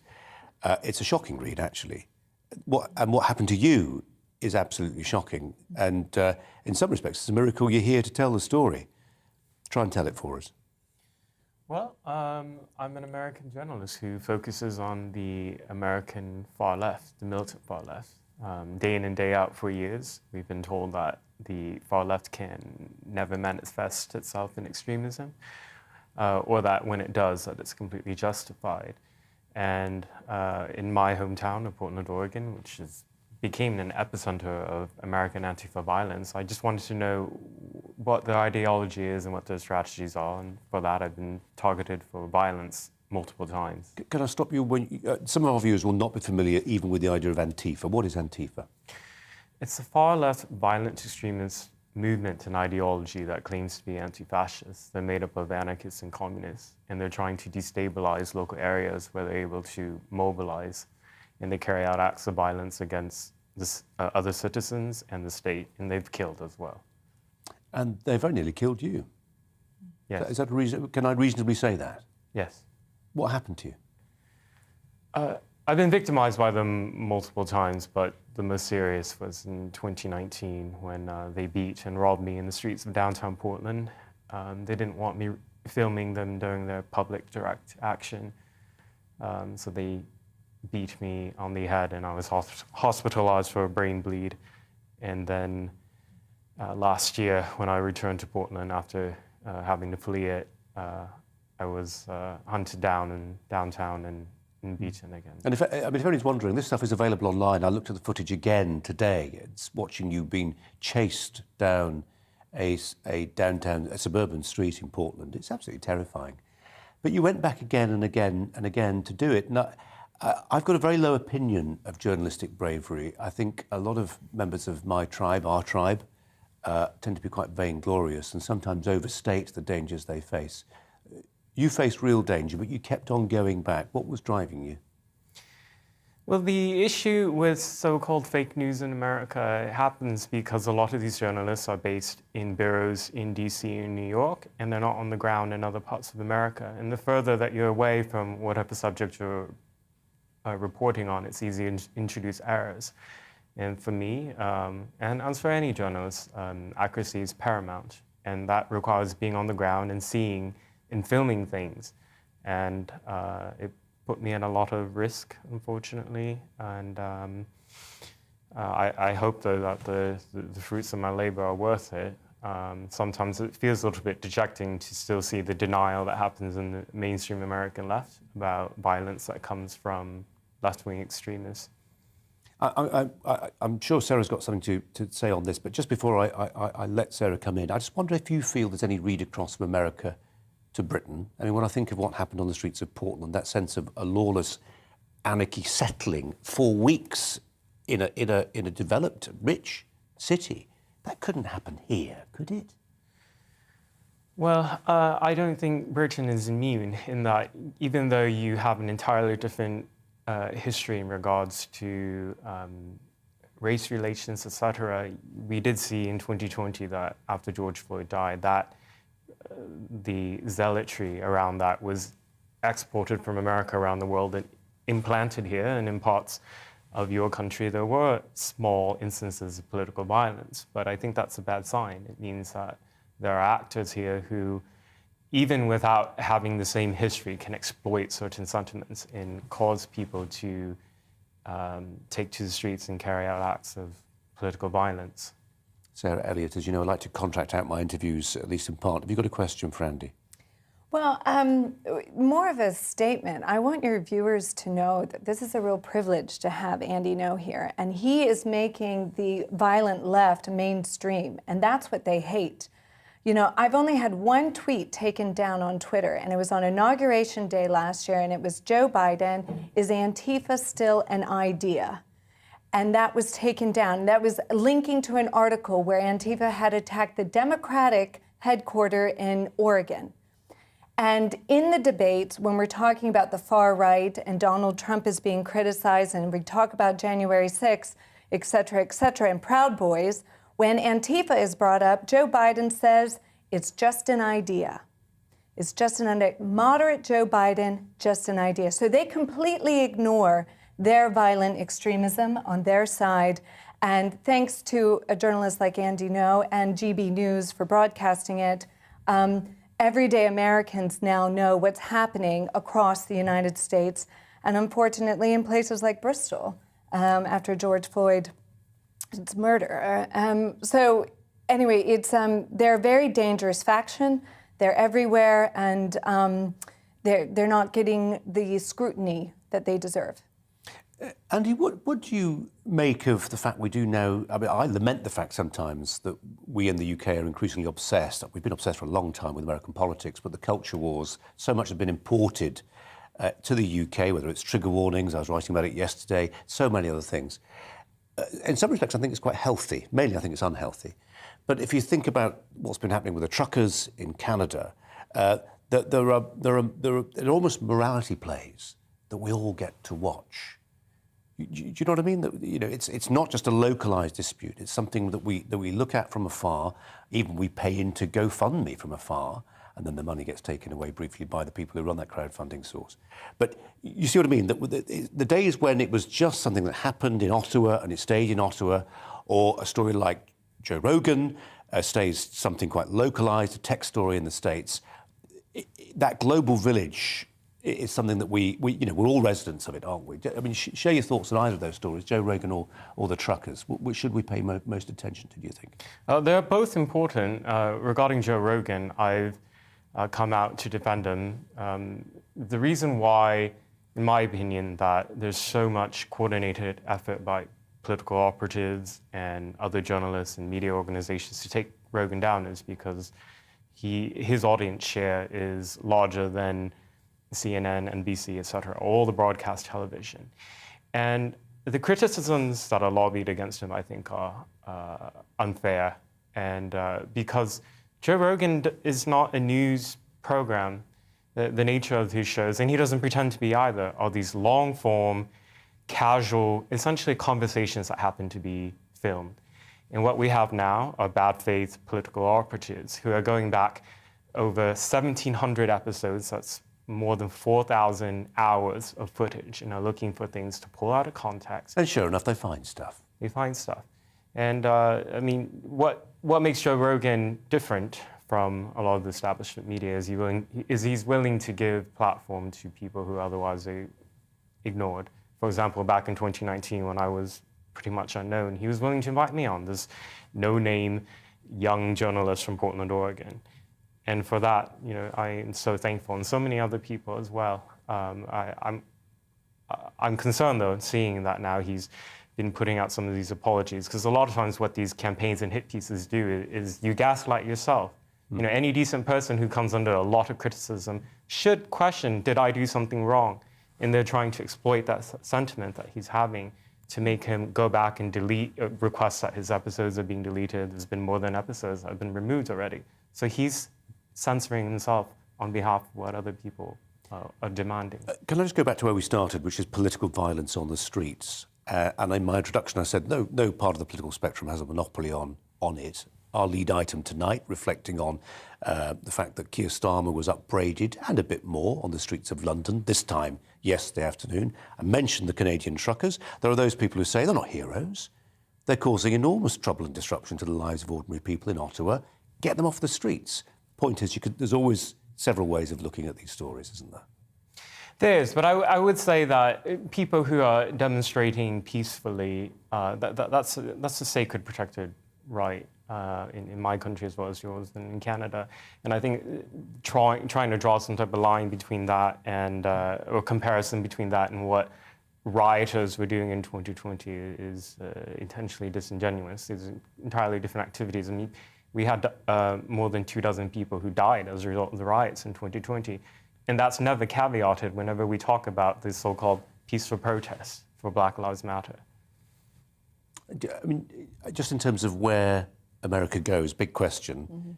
How much does Andy's story inform us about where America goes and maybe where Britain follows? I think it's going to play a big part in the 2022 midterms coming up.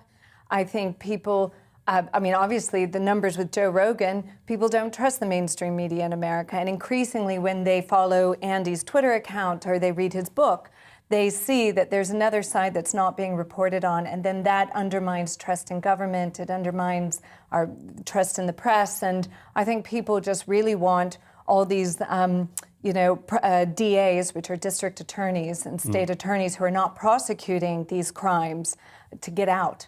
And I think we're going to see a real switch over in power come November at the local level, as well as at the congressional level.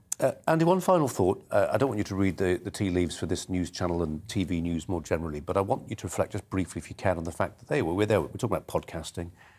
You've got nearly 1 million followers on Twitter, but you ultimately wrote a book about, the old-fashioned book was one of your chosen vehicles for telling your story, which will seem odd to some. I know it's coming out in paperback very soon. Why did you feel it was necessary to go down that particular old-fashioned road of telling a story? Because on the subject of Antifa at the time, if you looked at what books were available, you had a book that was an Antifa handbook, which if you bought it, some of the proceeds would go to support Antifa Bail Fund. And there wasn't anything that provided the other perspective, which I don't even think I was positing a particular opinion. I'm describing through police records and court records, documented acts of violence in statements that are made by these criminal suspects. And that needs to be documented in something that is, it's much more detailed than what you can put out in a tweet or 1 or 2 news articles. Final thought. Have you been... I totally get what you're saying about the necessity of being, Johnny on the spot, of actually getting out of the newsroom and going to the place where it's happening. Will you carry on doing that? I can't allow myself to be put in a position where they're nearly able to kill me again. And so they've tried to silence me, but I've continued. I'm persevered. I'm here now. And so, I'm continuing my work, and it doesn't necessarily have to be where I'm put in a vulnerable situation. And people will understand that. And thank you for your work as well. Andy, thanks very much indeed for coming in. Appreciate it. My pleasure. We're going to change tack. Should Brits continue to pay the state pensions of Scottish retirees if Scotland leaves the Union? Scotland's First Minister, Nicola Sturgeon, and the SNP's Westminster leader, Ian Blackford, have suggested that Scottish pensions would continue to be paid from the Treasury in London if independence were to happen. But the SNP was subsequently accused of, quotes, misleading Scots over the claim. Guy Opperman, the Secretary of State for Pensions for the UK government, said it simply was not true. Well, joining me now, Murdo Fraser, the MSP for Mid-Scotland and a columnist for The Scotsman as well. Murdo, thanks for your time, appreciate it. Mr Opperman seemed pretty explicit about this. There will not be what amounts to a subsidy for Scottish pensions from UK government. Well, I think he's quite right. I mean, if you think about it, it would be an extraordinary proposition to say that taxpayers in England, Wales and Northern Ireland will continue paying for the pensions of people in Scotland if Scotland voted for independence. Now, back in 2014, when we had the independence referendum, the SNP position at that point was very clear. And they accepted at that point that in the event of independence, the pension liability for Scottish pensioners would pass on to the Scottish government. Now, what seems to have happened in the intervening period is there's been a dramatic change in position from the SNP. It was announced, I think, just over a week ago by Ian Blackford, the Westminster leader, backed up by Kate Forbes, who's the SNP's finance secretary. I asked Nicola Sturgeon last week in Parliament if she agreed with their position, and she seemed to confirm that that was indeed now the SNP's view. And there is absolutely no basis for this whatsoever. It seems inexplicable that that would be the case. Why would the taxpayers in England fund the pensions for people who have decided to leave the United Kingdom? And it seems to be, the SNP's position seems to be based on the fiction that there is existing a pension pot into which people are paying their national insurance contributions. So when they retire, that money is drawn down. But we all know that's not true. We know there is no pot of money sitting in the Treasury. We know that pensions today are funded by tax and national insurance contributions made today.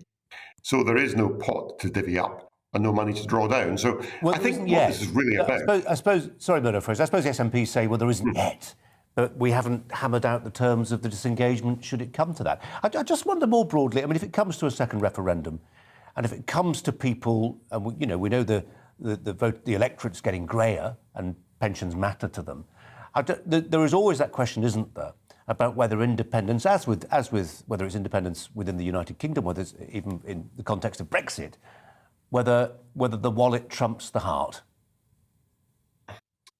I think what was really interesting, if you look back to 2014, and all opinion polls confirm this so far, is that the demographic in the population most resistant to independence are the older generation. And that's not surprising because, if you're young, you're far more likely to take a risk. If you're a bit older, you've got a pension, you've got a property you own, you've got family responsibilities, you've got investments, you're far less likely to put that at risk by taking a gamble on an independence programme where we don't know what the currency would be. There would be a large financial deficit. We don't know what the trading arrangements would be with the rest of the United Kingdom. So, not surprisingly, the older generations are much, much less enthusiastic about the idea of independence.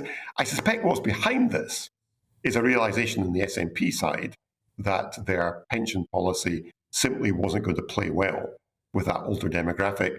So rather than address that, they simply make something up and they say, taxpayers in England are going to pay your pensions. So that sounds like a great idea. Free money. Who wouldn't vote for that? But it's just not credible. Murdo Fraser, MSP. Murdo, really appreciate your time. Thanks ever so much. Just time for a final thought from Sarah Elliott from Republicans Overseas, who's been alongside me over the course of the last couple of hours. The independence debate, which gripped us and Scotland, obviously 2014, is it understood in America? Do people look inwardly and just think, what do they make of it? No, and in fact, I remember someone I know on Facebook put, well, the Scots aren't any different from the English or the British. Everyone's British. Everyone's the same. I was like, oh, no. They definitely see themselves as separate or different. So no, but everyone's very fond of the UK and as a whole because so much of their ancestry is from 5 million Scots. Is it 5 million Scots trace their roots back? Oh, I think it's more than that. Sarah Elliott, thanks very much indeed. Much more news coming up. Do stand by. Hello again. A three-way split across the country today. It's damp across central parts of the country, cold but showery in the north, milder further south, where it is largely dry with high pressure over the continent. But it's this lingering weather front that is bringing a lot of cloud and outbreaks of rain to northern England and later on North Wales, parts of the Midlands.